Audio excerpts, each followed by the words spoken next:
வாசித்து இந்த கடைசி பாடலாக முடிக்கிறோம் 10 பாட்டு.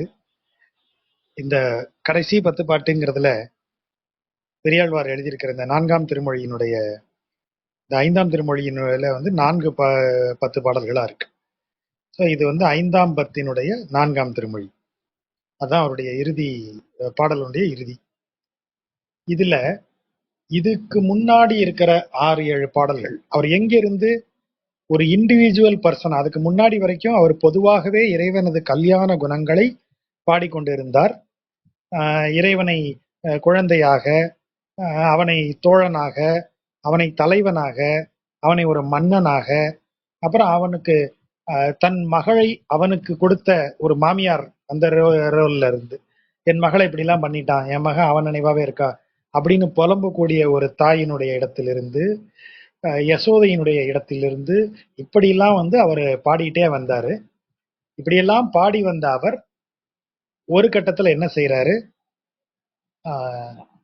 4ஆம் பத்தினுடைய கடைசி 2-3 பத்துகள்லயே அது ஆரம்பிச்சிடும். எப்படி ஆரம்பிக்கிறாரு, தனக்கு தனிப்பட்ட பெரியாழ்வானாகிய தனக்கு இறைவன் வந்து எப்படியெல்லாம் அருள் புரிந்தான், இறைவனை தான் எப்படியெல்லாம் தான் போய் இறைவனை கண்டடைந்த விதம் என்ன, அதில் தான் அனுபவித்த துயரங்கள் என்ன, அதில் எந்த விதமான நம்பிக்கை தான் கொண்டிருந்தோம், இப்படி எல்லாவற்றையும் சொல்லி வந்து கடைசியாக இந்த இடத்துக்கு வந்து இன்னைக்கு நிறுத்துறாரு. இந்த 10 பாடல்கள்லையும் பாத்தீங்கன்னா ஒரு நமக்கு ஏற்கனவே முன்னாடி பாடல்கள்லாம் நினைவுல இருந்ததுன்னா நமக்கு ஒரு விஷயம் தெரியும்.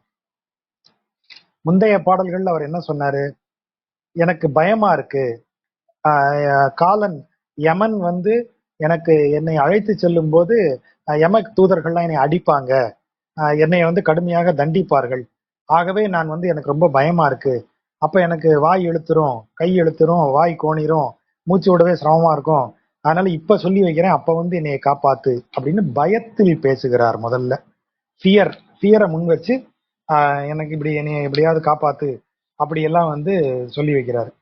துப்புடையாரை அந்த பாட்டு இருக்கு இல்லையா, அதுல இருந்து ஆரம்பிக்கிறது. அதற்கு பிறகு என்ன சொல்லி வராரு, அன்னைக்கு எனக்கு அப்படி ஆகும்னு நான் இன்னைக்கே உன் பேரை சொல்லி வைக்கிறேன், நீ வந்து என்னைய காப்பாத்து அப்படின்னு அந்த துப்புடையாரையில ஆரம்பிச்சு 10 பாட்டுல சொன்னாரு. அடுத்தது 5ஆம் பத்து ஆரம்பிக்கும் போது, அப்படி உன் பேரை நான் இப்ப சொல்றேனே, என்னுடைய நாக்கு ஒரு வாக்கு தூய்மை இல்லாத நாக்கு, இந்த வாக்கு தூய்மை இல்லாமையினாலே மாதவா உன்னை வாய்க்கொள்ள மாட்டேன் அப்படின்னு சொல்றாரு. சழக்கு நாக்கோடு புன்கவி சொன்னேன், தான் செய்த தவறுகளை எண்ணி வருந்துகிறார். இவ்வளவு தவறும் இவ்வளவு பாவங்களும் செய்த நான், இந்த பாவங்களை செய்த கருவிகளாகிய இந்த புலன்களை வைத்துக் கொண்டுதான் உன்னை வணங்குகிறேன், எது பாவத்தை செய்ய வைத்ததோ அதையே வைத்து உன்னை வணங்குகிறேன், அது எவ்வளவு பெரிய பாவம், நீ எவ்வளவு புண்ணியன், நீ எவ்வளவு நல்லவன், உன்னைய பரிசுத்தமான உன்னை வணங்க வரும்போது நான் வந்து பாவத்தால் கரைப்பட்ட ஒரு கருவியை கொண்டு வந்து வணங்குகிறேனே அப்படின்னு சொல்லி வருத்தப்படுறாரு. அப்புறம் என்னை எப்படியாவது ஏத்துக்க மாட்டியா, நான் தப்பு பண்ணவன் தான், என்னை ஏத்துக்க மாட்டியா, அதுலயே சொல்றாரு, கண்ண நீர்கள் துள்ளம் சோர துயிலனை கொள்ளேன் சொல்லாய் யான் உன்னை தத்துருமாறே, நான் உன்னை பாத்துக்கிறேன்னு ஒரு வார்த்தை எனக்கு சொல்ல மாட்டியா அப்படி கெஞ்சறாரு. நன்னி நான் உன்னை நாள்தோறும் ஏத்தும் நன்மையே அருள் செய், எப்போது நான் உன்னையே நினைத்திருக்கணும் அப்படிங்கிற அருளை எனக்கு கொடு அப்படின்னு கேட்கிறாரு. அடுத்த கட்டத்துல நீ மனம் திருந்திட்ட, இந்த உலக விஷயங்களை விட்டுட்டு இறைவனை மனதுக்குள்ள நினைக்கணும், எப்போதும் இறைவனை நினைக்கக்கூடிய அருளை இறைவன்கிட்டயே வேண்ட, நன்னி நாள்தோறும் உன்னை நினைக்கும் வரம் தான் அவன்கிட்டே கேட்கிற, எல்லாம் சரி, அப்ப நீ விட்டு விலகின பாவங்கள், நீ விட்டு விலகிய புலன்கள், அந்த புலன் இன்பங்கள், இந்த உலக மாயை உன்னை திரும்ப வந்து பற்றாதுன்னு நினைக்கிறியா, அது திரும்பவும் வரும், அது அவ்வளவு எளிதா உன்னை விட்டுறாது, அது வந்து நின்று உன்னைய பழையபடி நீ எப்ப வீக் ஆகிறையோ அப்போ உன்னைய மடக்குவதற்கு அது காத்துக்கிட்டே நிற்கும். அதனால இவர் என்ன சொல்றாரு, அடுத்த 10 பாட்டு 2ஆம் திருமொழி 5ஆம் பத்தினுடைய 2ஆம் திருமொழி வரும்போது, இந்த உலக பற்று, இந்த புலன் இன்பங்கள் எல்லாம் நோய்களுக்கு, பிணிகளுக்கு ஒப்பாக சொல்லுகிறார். நோய்கள் இவையெல்லாம், இந்த நோய்களை பார்த்து எச்சரிக்கிறார் இந்த 10 பாட்டுல. இந்த பாரு, நான் இறைவன் கிட்ட போயிட்டேன், இறைவனின் பாதைக்கு திரும்பி விட்டேன். இறைவன் வருவான். அவர் என்ன சொல்றாருன்னு கவனிக்கணும் அந்த இடத்துல. இறைவன் வந்துட்டான்னு சொல்லல, இறைவன் வந்து விடுவான், அவன் உள்ள நுழைஞ்சிருவான். அப்படிதான் ஆரம்பிக்கிறாரு. என் நெஞ்சுக்குள்ள வந்து அவன் கிடந்தான், உள்ள வந்து அவன் இருக்கான், அவன் உள்ள வந்துருவான், நீங்க ஓடிருங்க. வந்துட்டான், உங்களை பார்த்தான்னா தொலைச்சிருவான், ஓடிருங்க. இப்படி அவங்கள மிரட்டி அனுப்புறாரு. இந்த தெருமுக்குள்ள வந்துட்டாரு, போலீஸ் வந்துருச்சு, நீங்க இப்ப போகல உள்ளதுக்கு போட்டுருவாங்க, அந்த ரேஞ்சுக்கு மிரட்டுறாரு அவங்கள. அடுத்து என்ன சொல்றாரு, இந்த புலனின்பங்கள் துரத்தப்பட்ட பிறகு நீ ஃப்ரீ ஆயிட்டல்ல, அப்புறம் நான் எதுக்குன்னு இறைவன் யோசிக்க கூடாது. அப்போ இறைவன் உள்ள நுழைஞ்ச இறைவனை நான் ஒரு பர்பஸுக்காகத்தான் கூப்பிட்டேனா, என்னை சுத்தப்படுத்திக் கொள்வதற்குத்தான் கூப்பிட்டேனா, என்னை இந்த உலக துயர் அணுகாத வண்ணம் அவற்றை விரட்டி அடிக்க மட்டும்தான் கூப்பிட்டேனா அப்படின்னு ஒரு கேள்வி வருது. ஏன்னா இறைவன் அதை விரட்டியாச்சுன்னா அவன் கிளம்பிடுவான்ல, அதுக்கு தானே வந்த, நீ அதுக்கு தனியா கூப்பிட்ட என்னைய, வந்து எல்லாத்தையும் விரட்டணும்னு சொன்னேன், வந்தேன், விரட்டிட்டேன், இப்போ ஒண்ணும் இல்ல இல்ல நான் கிளம்புறேன் அப்படின்னு சொன்னா ஐயா போகாதன்னு கெஞ்சுறாரு. அடுத்து பெருமாள் திருமால் இருஞ்சோலை பெருமானை போக விடேன் அப்படின்னு அவர் சொல்றாரு. புக்கினில் புக்கு உன்னை கண்டுகொண்டேன், இனி போக விடுவது உண்டே அப்படி கேட்கிறாரு. இனி உன்னை நான் எப்படி போக விடுவேன், நீதான் இருக்கணும் அப்படின்னு சொல்றாரு. இருந்து என்ன செய்யணும்? அப்ப நம்ம அந்த 3 நிலைகள் பார்த்தோம். ஒண்ணு சம்சார துக்கத்தில் கிடந்து அதை அனுபவித்தல். அப்படி அனுபவித்ததின் துயரத்தை தான் நம்ம அந்த துப்புடையார் பாட்டுல பார்த்தோம். அப்படி சம்சாரத்துல கிடந்து அதை அனுபவிச்சவன் சாகர காலத்துல பயந்து நடுங்குவான். அவன் செய்த பாவங்களும் கர்மங்களும் அவனை தொல்லை பண்ணுங்கிறதால அவன் பயப்படுற இடம். அதிலிருந்து 2வது இடம் சம்சாராதீர்ண தசை, அதாவது சம்சாரமாகிய இந்த பாவ உலகத்தை விட்டு இறைவனை நாடி செல்லுதல். அது ரொம்ப ஈஸியா இருக்கு சொல்றது. அப்ப என்ன செய்யணும்? உலக பந்தங்களை விட்டு இந்த உலகத்தின் மீது உண்ட இச்சையை துறந்து இந்த உலக இன்பங்களை ஒருத்து, அதாவது அவற்றை மறுத்து அவற்றை கடந்து இதையெல்லாம் செய்யணும். அதுதான் சம்சாராதீர்ண தசை. அப்போ அது ரொம்ப பெயின்ஃபுல்லான விஷயம். ஏன்னா நம்ம பிறவி பிறவியா அதை சேர்த்து வச்சிருக்கோம். திடீர்னு ஒரே நாள்ல அறுத்தெறியறது கஷ்டம் ஒரே பிறவியில. ஆனாலும் அதை கஷ்டப்பட்டு செய்யறாரு. அப்படி கஷ்டப்பட்டு செஞ்சு அந்த பாட்டு ரொம்ப முக்கியமான பாட்டு. அக்கறை என்னும் அனத்த கடலுள் அழுந்தி பார்த்தோம் இல்லையா, உன் பேர் அருளால் இக்கரை ஏறி இழைத்திருந்தேன். இப்ப நான் அந்த சம்சார பந்தத்தை தாண்டிட்டேன், உன் பேரை சொல்லி என்னை அணுகாதீர்கள் பிணிகளே அப்படின்னு சொல்லி என்னுடைய பாவங்களை விலக்கி, என்னுடைய இச்சைகளை விலக்கி, என்னுடைய அகந்தையை விலக்கி உன்னை தேடி எல்லா விதமான இதையும் செய்து நீ இருக்கிற இடத்துக்கு வந்துட்டேன். ஆனா 3வது நிலை என்ன? அந்த பரமபத பிராப்தி அப்படிங்கிறது இறைவனாக அருள்வது. அது இந்த கண்டிஷன் கிடையாது. இதெல்லாம் ஃபாலோ பண்ணி வந்துட்டேன்னா உனக்கு முக்தி கன்ஃபார்ம்ங்கிற கண்டிஷன் கிடையாது. அப்போ இதெல்லாம் கடந்து ஒருத்தன் வந்தா கூட அவனுக்கு முக்தி தரணுமா வேணாமாங்கிற அதிகாரம் இறைவன்கிட்ட தான் இருக்கு. அதுக்காகத்தான் இவர் கடந்து இக்கரை வந்தும் இழைத்திருந்தேன்னு சொல்றாரு. இக்கரை ஏறிட்டேன்யா, ஆனாலும் இழைத்திருந்தேன்னு இந்த இடத்துல அப்படி இன்னும் பதட்டமா இருக்கேன். ஏன்னா நீ இல்ல எனக்கு ஓகேன்னு சொல்லணும், நீ இல்லையா எனக்கு தரணும். அப்ப அதைத்தான் அவர் கேட்கிறாரு. அஞ்சேல் என்று கை கவியாய், கவலைப்படாதப்பா, உனக்கு முக்தி உண்டுன்னு சொல்லி எனக்கு ஒரு அருள மாட்டையா, நீ பயப்படாதேன்னு சொல்ல மாட்டியா, தாண்டி வந்திருக்கேன்னு. அதுதான் 3வது நிலை. இந்த இடங்களுக்கான பாடல்கள் எல்லாம் பாடிட்டு இப்ப அவருக்கு இறைவன் தனக்கு அருள்வான், இறைவன் தனக்கு அருள்கிறான்ங்கிறது அவருக்கு உணர்ந்து விட்டார். இப்ப அவர் யாரு? இப்ப இந்த இடத்துல பெரியாழ்வார் இந்த 3வது நிலை பரமபத பிராப்தி தனக்கு அருளப்பட்டது என்பதை உணர்ந்த ஒரு ஜீவாத்மாவாக ஆகிட்டார். அந்த ஜீவாத்மா தனக்கு இறைவன் அருளினான், தனக்கு இறைவன் நித்தியசூரியாக இருக்கக்கூடிய பெருமையை தந்தான் அப்படிங்கிறத உணர்ந்த ஒரு ஜீவாத்மாவாக பெரியாழ்வார் எழுதின 10 பாட்டு தான் இந்த பாட்டு. ஆகவே இங்கே அவருக்கு ஒரு இடத்துல கூட பெருமாள்கிட்ட ஒரு ஐயமே கிடையாது, சந்தேகமே கிடையாது. இந்த 10 பாட்டுல நீ என் மேல பிரியமா இருக்க அப்படின்னு தான் சொல்றாரு. பிரியமா இருப்பையா? இவர் தான் போன இதுக்கு முந்தைய 10 பாட்டுல என்ன கேட்டாரு? அஞ்சேல் என்று கைகவியாய் இக்கரை ஏறி இளைத்திருந்தேனை என்னைய பார்த்து செய்ய மாட்டியா? ஒரு டவுட் இருந்துச்சுல்ல, செய்ய மாட்டியா? வந்துட்டேனே, கொஞ்சம் கண் கண் பார்க்க மாட்டியா? கொஞ்சம் என்னை கவனிக்க மாட்டியா? அப்படி என்னை விட்டுட்டு எல்லாம் போயிடாத, நான் உன்னை விட்டுட்டு போக மாட்டேன். அப்படி போனா உனக்குத்தானே உன்னுடைய புகழுக்குத்தானே கேடு. இப்படியெல்லாம் பேசிய பெரியாழ்வார் இந்த கடைசி 10 பாட்டுல ஒரு சந்தேகம் கிடையாது. இறைவனை நீ வருவியா? கேள்வியே கிடையாது. நீ வந்துட்ட, நீ இருப்ப, நீ என் உள்ளத்துலதான் இருக்க, அவ்வளவு கன்ஃபார்மா அடிக்கிறார் இந்த 10 பாட்டுலையும். இந்த 10 பாட்டையும் படிச்சு பாருங்க. முதல் பாட்டு என்ன? சென்னி ஓங்கு தன் திருவேங்கடம் உடையாய்.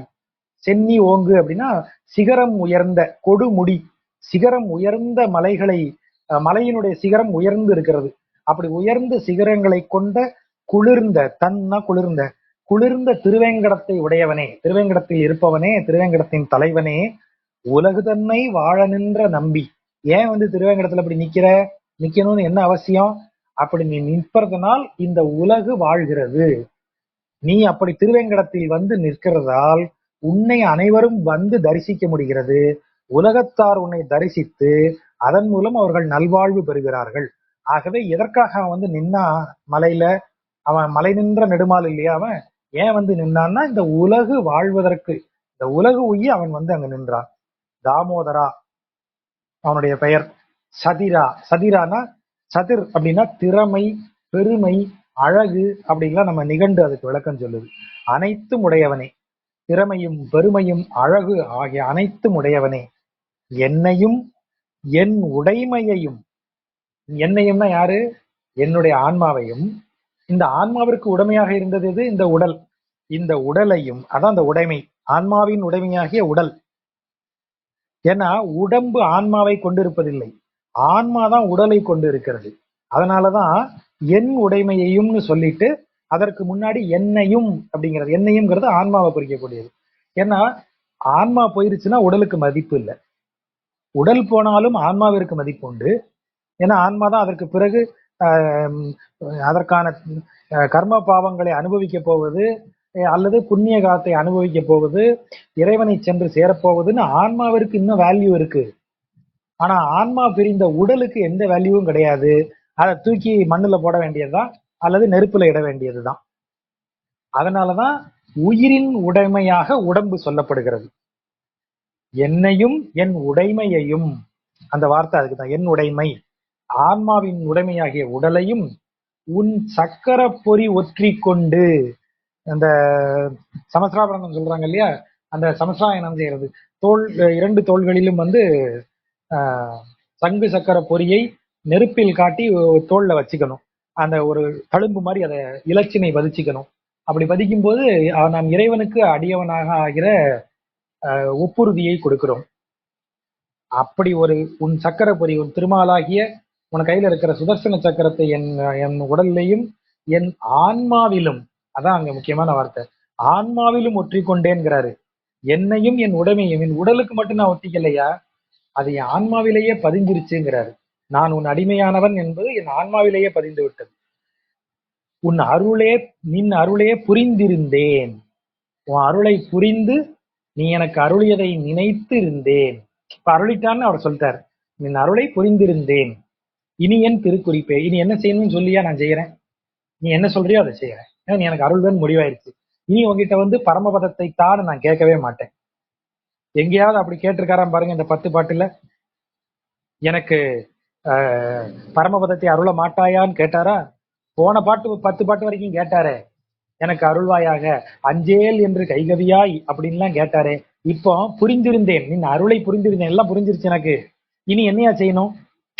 இவர் கேள்வி. இப்போ இனி என் திருக்குறிப்பே, ஐயா என்ன இப்ப என்ன நினைக்கிறீங்க, ஐயா என்ன நினைக்கிறீங்க, என்ன செய்யணும்? அப்படி போயாச்சு. எனக்கு என்ன வேணுங்கிறதெல்லாம் இப்ப கிடையாது. ஐயா உனக்கு நான் என்ன செய்யணும், அந்த ரேஞ்சுக்கு வந்துட்டாரு, அந்த இடத்துக்கு வந்தாச்சு. பறவை ஏறு பரம்பொருடா, பறவை ஏறு, பறவையில் ஏறி வலம் வரக்கூடிய பரம புருஷனானவனே, அப்படி ஒரு பொருள் எடுக்கலாம். பறவை ஏறு, பறவைகளுக்கு அரசனாகிய கருடனை கொண்ட பரமபுருடனே. நீ என்னை கை கொண்ட பின், இப்ப எப்படி பாருங்க, கன்ஃபார்மா அவர் சொல்லியாச்சு. நீ என்னை கை கொண்ட பின், நீ என்னைய ஓ ஆள ஆக்கிக்கிட்டதுக்கு அப்புறம் ஆக்கிக்க மாட்டியான்னு கேட்ட ஆளு 3 பாட்டுக்கு முன்னாடி. இப்ப என்ன சொல்றாரு பாருங்க, நீ என்னை கை கொண்ட பின், நீ என்னை ஏத்துக்கிட்ட பிறகு பிறவி எனும் கடலும் வற்றி பெரும் பதம் ஆகின்றதால். பிறவி என்னும் கடல் என்ன ஆயிருச்சு? வத்திருச்சு. இவர் தான் சொன்னாரு, அக்கறை என்னும் அனத்த கடலுள் அழுந்தி உன் பேரருளால் இக்கரை ஏறி. அப்படி அவ்வளவு சொல்லியாச்சு இல்ல, அவ்வளவு கொடூரமான ஒரு கடல் அது. அதுலயே முதல் பாட்டுல என்ன சொன்னாரு? துக்க சுழலையை சூழ்ந்து கிடந்த வலையை அப்படியே அப்படியே அலையா வந்து சுழல் சுழலா அமுக்கக்கூடிய மாதிரி இருக்கே இந்த பிறவி, இந்த உடல். இப்ப என்ன சொல்றாரு? இவன்கிட்ட வந்து சேர்ந்த உடனே இவர் தான் சொன்னாரு, அக்கறையில இருந்து ரொம்ப கஷ்டப்பட்டு இக்கரைக்கு வந்தேங்கன்னு சொன்னாரு. இப்ப என்ன சொல்றாரு? அந்த பிறவி கடலே வத்திருச்சான். இவர் இங்க அந்த பக்கம் வந்த உடனே பிறவி கடலே வற்றி இனி பிறவியே கிடையாதுன்னு ஆகி, அப்படி அது மட்டும் இல்லாம பெரும் பதம் ஆகின்றதால். பெரும் பதம்னா பெரும் பதவியின் இந்த இடத்துல பொருள். எனக்கு பெரும் பதம், எனக்கு பெரும் பதவி என வந்தது. என்ன பதவி வந்தது? இறைவன்கிட்ட வந்து சேர்ந்துட்டேன் இல்லையா, அதுதான் பெரும் பதம் ஆகின்றது எனக்கு. என் பிறவிக்கடல் எல்லாம் வற்றி நான் உன்னை அடைந்தேன் என்கிற பெரும் தகுதி, ஒரு பெரிய இடம் எனக்கு கிடைத்திருக்கிறது. இரவு செய்யும் பாவக்காடு தீக்கொளியி வேகின்றதால். இரவு அப்படின்னா நீக்கம்ங்கிற பொருள், அதாவது மரணத்திற்கு ஒப்பான, மரணத்துக்கும் அதை சொல்லலாம். இரவுன்னா அதோட முடிச்சு வைக்கிறதுன்னு அர்த்தம், பினிஷ் அப்படின்னு அர்த்தம். இந்த உலக வாழ்க்கையை தீர்க்கக்கூடிய பாவக்கணக்கு எல்லாமே, துன்பத்தை தரக்கூடிய பாவக்கணக்கு எல்லாமே தீப்பட்டது போல் வேகின்றதாம். எதனால? இறைவனத்தை இவர் வந்து சேர்ந்ததுனால. நான் உன்கிட்ட வந்து சேர்ந்துட்டேன், நான் பண்ண பாவங்கள் எல்லாமே அப்படியே நெருப்பு பட்ட மாதிரி, பாவ காடுன்னு ஒரு வார்த்தையை சொல்றாரு. தீக்கொளி, காட்டு தீ போல. காட்டுலதான் தீ பற்றி எரிஞ்சதுன்னா அணைக்க முடியாது, அது காட்டையே உண்டு எல்லாவற்றையும், பச்சை மரங்களை கூட எரிச்சிடும் இல்லையா. அதுதான் அவர் காடுங்கிற வார்த்தையை உள்ள போடுறாரு. காடு தீக்கொளி, காடு தீ பற்றியதை போல. என்ன காடியா தீ பற்றியது? பாவக்காடு. நான் செய்த பாவம் காடு மாதிரி மண்டி போய் கிடக்குது, அது தீ பற்றிருச்சு. அப்ப என்ன அர்த்தம்? எது தீப்பிடிச்சு எரியும்? காய்ந்த மரங்கள் தீப்பிடித்து எரியும். ஆனா காட்டு தீ பிடித்தால் இந்த பழைய பாவங்கள் எரியும். அப்படி பழைய மரங்கள் எரியிற சூட்டிலேயே பச்சை மரங்களும் தீப்பற்றி கொண்டு பச்சை மரமும் சேர்ந்து எரியும். நீங்க எந்த காட்டு தீயை பாத்தீங்கன்னாலும் தெரியும், பச்சை மரங்களும் சேர்ந்து எரியும். அப்ப இப்ப செய்த பாவங்களும் இனி நான் அனுபவிக்க வேண்டிய லிஸ்ட்ல இருக்கிற பாவங்களும் சேர்ந்து எரிஞ்சிரும். எதனால? பிறவி எனும் கடல் வற்றி பெரும்பதம் ஆகின்றதால். பிறவி கடல் வற்றி போய் பெரிய இடத்தை நான் அடைஞ்சிட்டேன். அது என்னையா பெரிய இடம்? நீ என்னை கை கொண்ட பின், இறைவன் தனது அடியானாக என்னை ஏற்றுக்கொண்ட பின், நீ உன்னுடைய அடியானாக என்னை ஏற்றுக்கொண்ட பின்பு என் பிறவிக்கடல் வற்றியது, எனக்கு பெரும் இடம் ஒண்ணு கிடைத்து விட்டது, பதவி ஒண்ணு கிடைத்து விட்டது. ஆகவே நான் இதுவரை செய்த பாவங்களுக்கான வினைகளும், இனி அனுபவிக்க வேண்டிய வினைகளும், இப்போது செய்த பாவங்களுக்கான வினைகளும், அதான் பச்சையா இருக்கு, இனி அது வளர்ந்து காய் கனின்னு போனோம். அதான் அத்தனையுமே காட்டு தீயில் அகப்பட்டது போல எரிந்து அழிந்து விட்டன. தீக்கொளியி வேகின்றதால், அழிவதால். அறிவை என்னும் அமுத ஆறு தலைப்பற்றி வாய் கொண்டதே. இப்ப எனக்கு என்னுடைய பாவங்கள் எல்லாம் எரிந்து தீர்ந்து விட்டதால், 3 வினை, மூவினை இருக்கு இல்லையா, இந்த பழவினை, முன்னால செய்த வினை, இப்ப இதுல உள்ள வினை, அதுக்கப்புறம் இனி நான் அனுபவிக்க வேண்டிய வருவினை, நான் இதற்கு பிறகு அனுபவிக்க வேண்டிய வினை ஆகிய எல்லா வினைகளும் தீர்ந்து போனதால் அறிவு பெருகி அது அமுதம் போல் பாய்ந்து நான் அதில் மேன்மேலும் வளர்ந்து பெருகி செல்லுகிறேன். அதுதான் தலைப்பற்றி வாய் கொள்ளுதல்னா, அது அப்படி பெருகி பெருகி பெருகி பெருகி போய் அதுல நான் அப்படி நிறைஞ்சிருக்கேன்னு அர்த்தம். அவருடைய பிறவி அழிஞ்சது, அவருடைய பாவங்கள்ல எல்லாம் எல்லா பாவங்களும் அழிந்தன, இனி அனுபவிக்க இருக்கிற பாவ கணக்குகளும் அழிந்தன என்பதால் அவருக்கு அறிவை பெருகி அதில் அப்படியே அமுதம் ஊறுவது போல ஆகி அது மேலும் மேலும் மேலும் மேலும் ஊறி அவர் அதில் திளைத்துக் கொண்டிருக்கிறார். எம் மனா, எம் மன்னாங்கிறது குறைப்பட்டு எம்மனான்னு வருது. எம் மன்னனே, என் தலைவனே, என் குல தெய்வமே, என் குலத்திற்கே தெய்வமானவனே, என்னுடைய நாயகனே, எனக்கு நாதனானவனே, என்னுடைய தலைவனே, நின் உளேனாய் பெற்ற நன்மை இவ்வுலகினில் ஆர் பெறுவார். கான்பிடன்ஸ பாருங்க. நின் உளேனாய் பெற்ற நன்மை, உன்னை எனக்கு உள்ளதாக, என்னுடையவனாக எனக்கு உள்ளே நான் பெற்றிருக்கிறேன். உன்னை நான் எனக்குள்ள வாங்கிட்டேன். அப்படிப்பட்ட நன்மையை இந்த உலகத்துல வேற யாரையா பெறுவா? என் அளவுக்கு யார் லக்கி ஃபெல்லோ இருக்கா அந்த உலகத்துல? ஏன்னா நான் உன்னையவே எனக்குள்ள எடுத்துக்கிட்டேன். நின்னுளேனாய் பெற்ற நன்மை, உன்னை எனக்குள்ள கொண்டு நான் அடைகிற நன்மை இருக்கே, அந்த நன்மையை வேற எவன் அடைஞ்சிருக்கான் அந்த உலகத்துல? அப்படி இந்த இந்த உலகத்திலேயே நான் மட்டுமே அவ்வளவு பெரிய அதிர்ஷ்டமாக உன்னை பெற்றிருக்கிறேன். நம்மன் போலே, நம்மன்னா இந்த இடத்துல நமன் அப்படிங்கிறது அழுத்தமாக நம்மன்னு வருது. ஆனா இந்த இடத்துல நம்மன்கிறது யமனை குறிக்கும் சொல் மட்டும் இல்ல, பேய்கள், பூதங்கள், பிசாசுகள், இது மாதிரி ஒருத்தரை வந்து வலிந்து பயமுறுத்தி அவர்களை ஆட்கொள்ளுகிற, பேய் பிடிச்சிருச்சுன்னு சொல்றோம் இல்லையா? யாராவது போய் பேய்கிட்ட போய் என்னை பிடிச்சுக்கோன்னு சொல்லி நிக்க போறது இல்ல. பேய் வலிந்துதான் ஆட்கொள்ளும். அதை மாதிரி வெந்து வீழ்ந்து அமுக்கும் நாட்டிலுள்ள பாவம் எல்லாம் எங்க லெவலுக்கு போறாரு பாருங்க.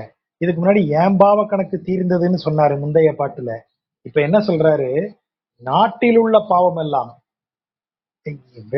இந்த நாட்டுல இருக்கிற மற்றவர்களது பாவம் எல்லாம் சும்மெனாதே. சும்மெனாதேன்னா கம்முன்னு கடை அப்படிங்கிறது என்னுடைய பொருள். வாயை மூடிட்டு கைவிட்டு ஓடி யாரை பிடித்திருந்தனவோ, ஏன்னா நாட்டில் உள்ள பாவம்னு சொல்லி, நாடுன்னா யாரு? நாட்டில் உள்ள மக்கள். நாட்டில் உள்ள மக்களை பிடித்திருந்த பாவம் எல்லாம் அமைதியாகி அவர்களை விட்டுவிட்டு கைவிட்டு ஓடி, தப்பி ஓடி தூறுகள் பாய்ந்தனவே. தூறுனா அடியாழம், புதர் அப்படின்னு ஒரு சொல்றாரு. ஆனால் ஊர் பக்கம் கிணற தூர்வாடுறதுன்னு சொல்லுவாங்க இல்லையா? வேருக்கும் தூர்னு தான் பெயர். அடி ஆழம், எங்கோ அடியாளத்துல போய் ஒளிஞ்சுக்கிட்டது பாவம் எல்லாம். ஏன்? இவர் வராரு, என்னைய பார்த்த உடனே அதெல்லாம் பாவமெல்லாம் ஓடி ஒளிஞ்சிருது. ஏன் அப்படி உன்னைய பார்த்து பாவமெல்லாம் ஓடி ஒளிஞ்சிருது? ஏன்னா நின் உளேனாய் நான் பெற்ற நன்மை என்கிட்ட இருக்கு. உன்னை என் மனதிற்குள்ள வைத்திருக்கக்கூடிய பெருமை எனக்கு இருக்கு. அதை பார்த்துட்டு என் பாவம் மட்டும் இல்ல, நாட்டில் உள்ள ஒரு பாவம் எல்லாம் இதை பார்த்து பயந்து ஓடுகின்றன, ஓடி ஒளிந்து கொள்ளுகின்றன.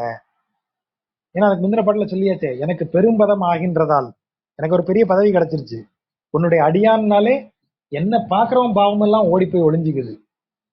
கடல் கடைந்து அமுதம் கொண்டு கலசத்தை நிறைத்தார் போல். எப்படி கடலை கடைந்து அமுதம் எடுத்து அமுத கலசத்தை நிறைத்து வச்சிருக்கோமோ, அத மாதிரி என் உடல் உருகி, என் உடலை உருக்கி வாய் திறந்து மடுத்து, மடுத்துனா பருகின்னு அர்த்தம். அதான் ஒரு மடக்குன்னு சொல்றோம் இல்லையா? அதான் மடுத்து. உள்ள பருகி உன்னை நிறைத்து கொண்டேன். ஒரு கலசத்துக்குள்ள அப்படி தண்ணியை ஊத்துறோம், அது எப்படி உள்ள அதை வாங்கி நிறைகிறதோ, அத மாதிரி அமுதத்தை உள்ளே ஊற்றி நிறைத்து கொண்டேன். எதற்குள்ள? என் உடல் என்னும் குடம். என் உடல் என்னும் குடத்திற்குள் உன்னை பாடி, உன்னை வணங்கி, வாய் திறந்து, அதான் உன்னை வாய் திறந்து உன்னை வணங்கி, அப்படியே உன் பெயரை ஒரு அமுதம் போல பருகி என்னை நிறைத்துக் கொண்டிருக்கிறேன். கொடுமை செய்யும் கூற்றமும் என் கோல் ஆடி குறுகப் பெறா. இப்ப இவர் எவ்வளவு திமிரா பேசுறாரு பாருங்க. இந்த இடத்துல வரக்கூடிய, நம்ம முன்னாடி சொன்னோம் இல்லையா, அபிமான துங்கன், இறைவன் மேல் கொண்ட அன்பினால் கர்வமுற்றவன். ஐயா, நீ என்ன காரணத்துக்காக கர்வமா இருப்ப? எனக்கு பணம் இருக்குன்னு கர்வமா இருப்பேன், எனக்கு புகழ் இருக்குன்னு கர்வமா இருப்பேன், நான் பெரும் பதவியில் இருக்கிறேன் என்கிற கர்வத்தில் இருப்பேன், எனக்கு மாடு மனை சுற்றமெல்லாம் நன்றாக இருக்குங்கிற கர்வத்துல இருப்பேன். அந்த கர்வம் எல்லாமே அழியக்கூடிய கர்வம். உடல் வலிமை, பதவி, புகழ், மாடு மனை சுற்றம் ஆகிய அனைத்தும் நிரந்தரம் அல்ல. ஆகவே அதன் வழியாக உருவாகி வரக்கூடிய அகந்தை அழியக்கூடியது. ஆனால் நான் இறைவனுக்கு அடியான் என்கிற கர்வம் ஒருவனுக்கு வருமானால், அது இறைவன் மேல் அவன் வைத்திருக்கிற அபிமானத்தால் வரக்கூடிய கர்வம். அந்த கர்வம் நல்ல விஷயம். அந்த கர்வம் தான் இந்த பாட்டை சொல்லுது. எப்பா இங்க பாரு, நான் வந்து இந்த உடம்ப பாவ மூட்டையா வச்சிருந்தேன். இந்த பாவங்களெல்லாம் எரிந்து விட்டன. இப்ப நான் என்ன செய்திருக்கிறேன், எப்படி கடலை கடைந்து அமுதம் எடுத்தோமோ, ஏன்னா அந்த கடல் திரும்ப கவனிங்க. இதே கடலை 2 பாட்டுக்கு முன்னாடி என்ன சொல்றாரு? பிறவி எனும் கடல் வற்றி அப்படிங்கிறாரு. அப்போ இந்த கடல்னு சொல்றது இந்த சம்சார சாகரம். இதுல கிடந்து உழன்று உழன்று உழன்று இது பொருளற்றது என்று தெரிந்து கொண்டு, அப்ப பொருள் என்பது என்ன, என்றும் நிலைத்திருக்கும் பொருள் என்ன அப்படிங்கிறது நீதான் தெரிஞ்சுக்கிட்டு, அது நீதான் அமுதம் என கண்டு, அதான் கடல் கடைந்து அமுதம் கொண்டு, இந்த சம்சார துக்கத்துல விழுந்து அழுந்தி கிடந்து துன்பப்பட்டுதான் உன்னை நான் அடைஞ்சேன். அததான் கடல் கடைந்து அமுதம் கொள்ளுதல். அமுதம் கொண்டு உடல் உருகி வாய் திறந்து மடுத்து உன்னை நினைத்துக் கொண்டேன். உன்னை எனக்குள்ள ஊத்தி நிறைச்சிருக்கேன்யா, நீ எனக்குள்ள இருக்க. இனி பிறரை கொடுமை செய்யக்கூடிய கூற்றம், கூற்றம்னா இந்த இடத்துல யமன், அதாவது பிறரை துன்பப்படுத்தக்கூடியவன் என் கோல் ஆடி என் அதிகாரத்துக்குள்ள நிக்கவே முடியாது.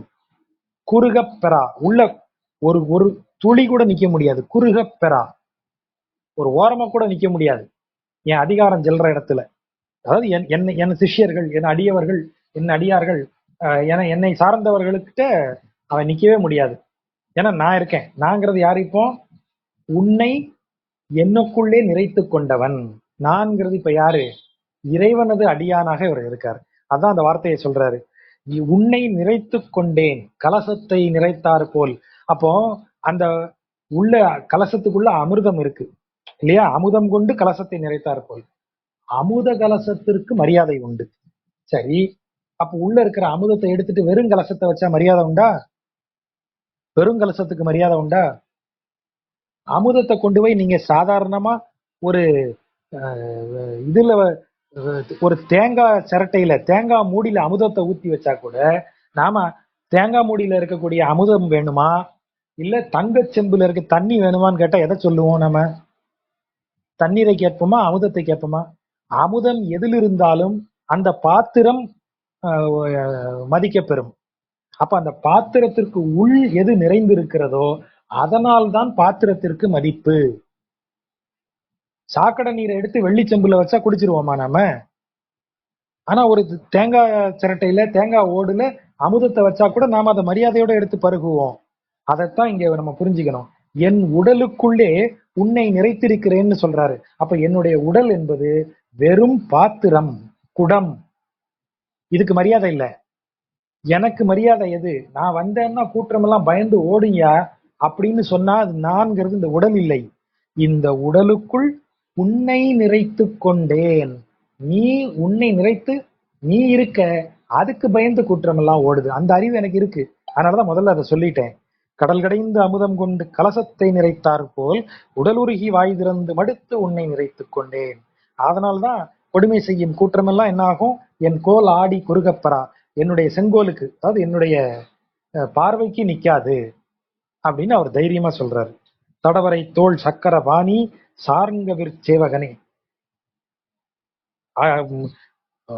பலம் பொருந்திய வரை தோள்கள், அப்படியே ஒரு மல்லனை போல அப்படி பலம் பொருந்திய நீண்ட கைகளை குடைய தோள்கள் கொண்ட சக்கரபாணி, சக்கரத்தை கொண்டவனே, சார்ங்கம் என்னும் வில்லை பயன்படுத்தக்கூடியவனே அப்படின்னு சொல்லி இறைவனை போற்றுகிறார்.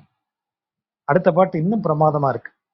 எப்படி உன்னை நிறைத்து கொண்டேன்னு சொல்லி இந்த இந்த பாட்டுக்கு நாம அந்த துப்புடையாறுல 2வது பாட்டுக்கு போங்க. பாக்கு தூய்மை இல்லாமையினாலேன்னு ஆரம்பிச்ச பாட்டும் இந்த இது பாட்டு இருக்கு இல்லையா? புன் நாக்கோடு சழக்கு நாக்கோடு புன்கவி சொன்னேன் அப்படி சொன்ன அதே பெரியாழ்வார் இங்க என்ன சொல்றாரு பாருங்க. பொன்னை கொண்டு உரைகள் மீதே நிறம் எழ உரைத்தார் போல். முன்னாடி பொண்ணு எவ்வளவு மாத்து இருக்கு அப்படின்னு தெரிஞ்சுக்கிறதுக்காக ஒரு தங்க நகைய, ஒரு கல் இருக்கு, அந்த கல்லுல அப்படி தேய்ச்சி பார்ப்பாங்க. இவங்க பொற்கொல்லர்கள் எல்லாருமே அப்படி தேய்ப்பாங்க. தேய்க்கும் போது அது எவ்வளவு மஞ்சள் நிறத்தை கொடுக்கிறது, உள்ளுக்குள்ள எவ்வளவு மஞ்சள் நிறம் மாறி இருக்கிறது, செம்பு கலர் வருதா, செம்பு சேர்ந்திருக்கிறதான்னு அந்த நிறத்தை பார்த்து அது எவ்வளவு தூய்மையான தங்கம்னு சொல்லுவாங்க. அதனுடைய மாத்துன்னு சொல்லுவாங்க, அந்த தங்கத்தினுடைய மாத்து. அதை வந்து அந்த தேய்ச்சி தேய்ச்சி தேய்ச்சி கருப்பா இருக்கும் அந்த கல்லு. அந்த கல்லே தங்க நிறம் அடைஞ்சிரும். பாக்குறதுக்கு அதுவே தங்க கட்டி மாதிரி தெரியுமா. ஏன்னா அது மேல் பூச்சி பூரா தங்கம் தானே. அந்த கல்லு மேல தங்கத்தை தேய்ச்சி தேய்ச்சி வச்சிருக்கீங்க, தங்கத்தை வச்சு பெயிண்ட் அடிச்ச மாதிரி ஆயிருது அந்த கல். அத மாதிரி பொன்னை கொண்டு உரைகள் மீதே நிறம் எழ உரைத்தார் போல், அந்த உரைகளுக்கு நிறம் எழும்படி பொன்னை வச்சு தேய்க்கிற மாதிரி உன்னை கொண்டு, உன்னை வச்சு என் நா அகம் பால், அதான் நாவகம் பால்னு சேர்த்து வரக்கூடிய வார்த்தை அது. நா அகம் பால், என் நாக்கிற்குள் உன்னை கொண்டு மாற்றின்றி உரைத்து கொண்டேன். அதாவது என் நாக்கு புன்கவி சொன்ன நாக்கு, சழக்கு நாக்கு அது. அந்த அந்த நாக்கோட தான் உன்னைய பாட ஆரம்பிச்சேன், உன் பேரை சொல்ல ஆரம்பிச்சேன்.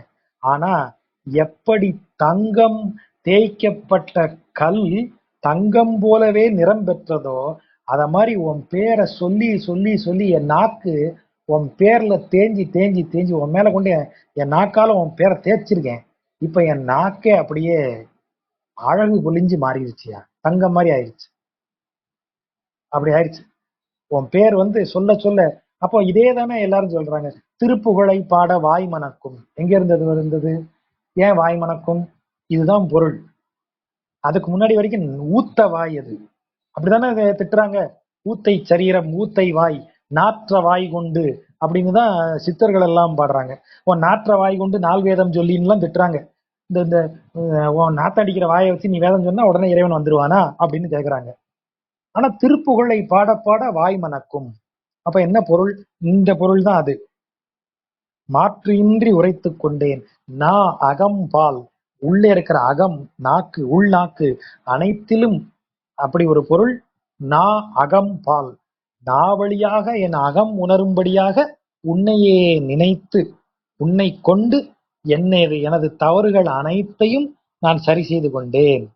உன்னை கொண்டு என் தவறுகளிலிருந்து மீண்டு பொன் போல் தெரிகிறேன். நான் தங்க மாதிரி இருக்கேன்னு நான் தங்கம் கிடையாதுயா, உன் பேரை சொல்லி நான் உன் மேல உரசி நான் தங்கம் மாதிரி ஆயிருக்கேன்.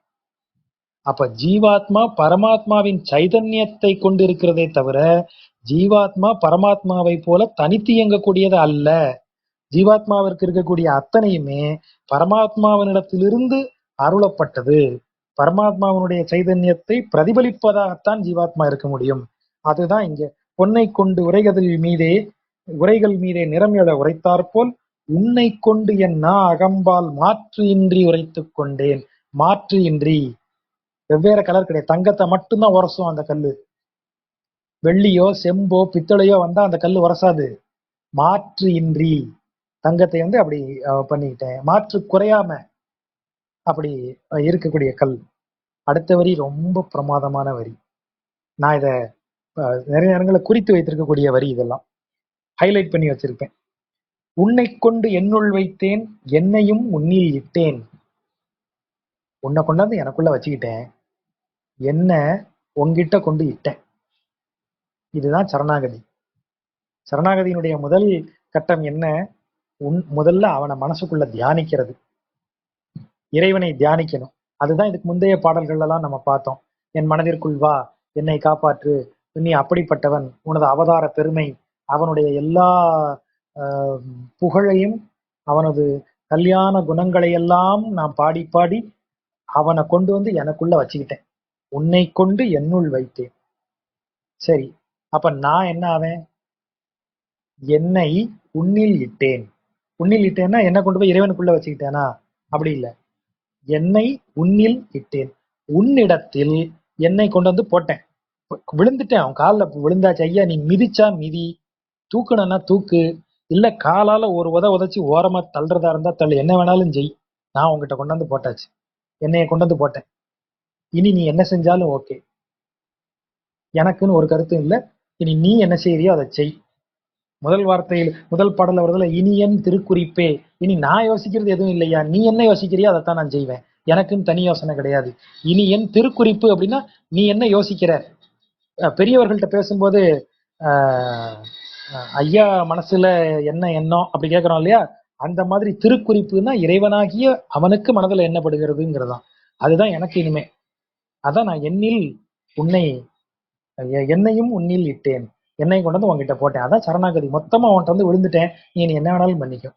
ஆனா அதுக்கு முன்னாடி எப்படி நான் வந்து சரணாகதியானே, உன்னை என் மனசுக்குள்ள வச்சிருந்து உன் கல்யாண குணங்களை பாடி உன்னை உன்னை நினைத்து மகிழ்ந்து கண்ணீர் பெருகி தூக்கமின்றி தவித்து மயிர் கூச்செறிய உடல் உருக நெஞ்சம் ததும்ப இப்படியெல்லாம் ஆகி உன்னை உள்ளே வைத்து கொண்டு அதற்கு பிறகு என்னை கொண்டு வந்து உங்ககிட்ட சரணம் பண்ண இது சரணாகதி பண்ணிட்டேன். என்னையும் உன்னில் இட்டேன். என் அப்பா, இந்த வார்த்தையை கவனிங்க. இதை சொன்னதுக்கு அப்புறம் அந்த வார்த்தையை கவனிங்க. உன்னை கொண்டு என்னுள் வைத்தேன், என்னையும் உன்னிலிட்டேன், என் அப்பா. அந்த அந்த அந்த அந்த கணத்துல தகப்பன்ட்ட போற ஒரு குழந்தை, என் அப்பா, என் இருடிகேசா, ரிஷிகேசா, என்னுடைய இந்திரியங்களுக்கு அரசனானவனே, என் இந்திரியங்களை கொடுத்தவனே, என் உயிர் காவலனே. 3 வார்த்தை. என் அப்பா, என்னை பிறப்பித்தவனே, என் பிறப்பிற்கு காரணமாக இருந்தவனே, எனக்கு பிறவி கொடுத்தவனே, எனக்கு இந்திரியங்களை கொடுத்தவனே இருடிகேசா, என் உயிர் காவல, என் ஆன்மாவை காத்தவனே. நம்ம ஏற்கனவே 3 சொன்னோமா? கரண கலேபர கண்மம். கரணம் என்ன? காரணம். இந்த பிறவி உனக்கு வந்துருச்சு, அந்த பிறவியில நீ பிறந்தாகணும், அதற்கு உனக்கு இந்திரியங்கள் கொடுக்கப்படும். அதான் என் அப்பா, அதை கொடுத்துட்டேன், எனக்கு பிறவியை கொடுத்துட்டேன். பிறவினா என்ன? ஒரு உடல் வேணுமே, இந்த உடலை கொடுத்தாச்சு. அப்புறம் அந்த உடலுக்கு கருவிகள் வேணும் இல்லையா? அந்த கருவிகளையும் நீ தான் கொடுத்த. இந்திரியங்கள், கண், மூக்கு, வாய், செவி, மெய் எல்லாத்தையும் கொடுத்துட்ட. அப்ப அதை வைத்து நான் என்ன செய்யணும்? உன்னை வணங்கி நற்பேறு அடைய வேண்டும், இல்லையேல் தீவினைகள் செய்து என்னுடைய கர்ம கணக்கை அதிகரிச்சுக்கிட்டே போகணும். கர்ம கணக்கு அதிகரிச்சா பழையபடி என் அப்பான்னு பிறக்க வேண்டியதுதான். பழையபடி இருடிகேசன் தருவான், அதை தின்னுட்டு பழையபடி என் அப்பான்னு பிறந்துகிட்டே இருக்க வேண்டியதுதான். ஆனா நீ என்ன பண்ணிட்ட இந்த தரம்? என் உயிர், அதாவது என் ஆன்மாவை நீ காப்பாற்றி விட்டாய். அதாவது நீ என்னைய உங்ககிட்ட சேர்த்துக்கிட்ட. அந்த அழகா அந்த 3 வார்த்தை, என் அப்பா, என் இருடிகேசா, என் உயிர் காவலனே. அந்த வரிசையை அழகா சொல்லிட்டார்.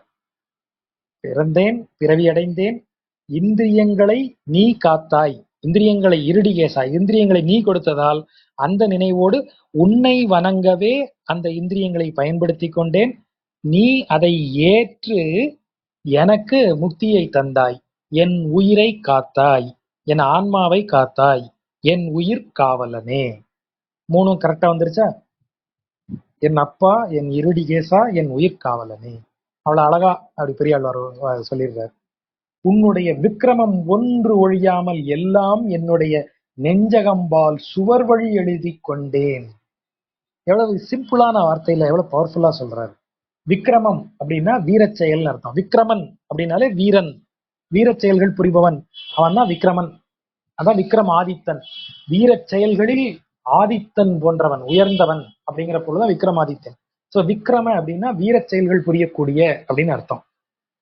உன்னுடைய விக்ரமம் ஒன்று ஒழியா, நீ செய்த வீரச் செயல்கள் ஒண்ணு கூட விடாம சுவத்துல வரைஞ்சி வச்ச மாதிரி என் நெஞ்சில எழுதி வச்சிருக்கேன். மண் அடங்க, இந்த 2 சுழி மண், மண்ணுனா மன்னன், அதாவது மன்னர் பரம்பரை, அதான் மண். இந்த மன்னர் பரம்பரை அடங்க மழு ராமன் தான். ஆனா கையில் பரசு எனும் கோடாரியை ஏந்தியதால் பரசுராமன் எனப்பட்டான். அதனாலதான் 3 ராமர் அப்படின்னு சொல்லக்கூடியது. பலராமன், இவரு ரகுராமன், அப்புறம் பரசுராமன். அதான் 3 ராமர்கள்னு சொல்லக்கூடியது. அப்போ இவர் ரகுராமன், நம்ம ராமன் பொதுவா சொல்றது ரகுராமனைத்தான் சொல்றான், ரகுகுலத்தில் தோன்றிய ராமன். அப்ப இந்த ராமன் யாரு? பரசு என்கிற ஆயுதத்தை கையில் கொண்ட பரசுராமன். அவன் யாரு? மிகுந்த பலவானாக விளங்கக்கூடிய பலராமன். இந்த 3 ராமர்களுக்கும் இந்த ஒரு வித்தியாசத்துக்காக அந்த பேர் அப்படி வச்சுக்கிறாங்க. இங்க என்ன நடக்குது? உன்னுடைய வீரம் ஒன்று கூட, உன்னுடைய வீரச் செயல்கள் ஒன்றை கூட விடாமல் என் நெஞ்சில் சுவற்றில் எழுதியது போல எழுதி வைத்திருக்கிறேன் அனைத்தையும்.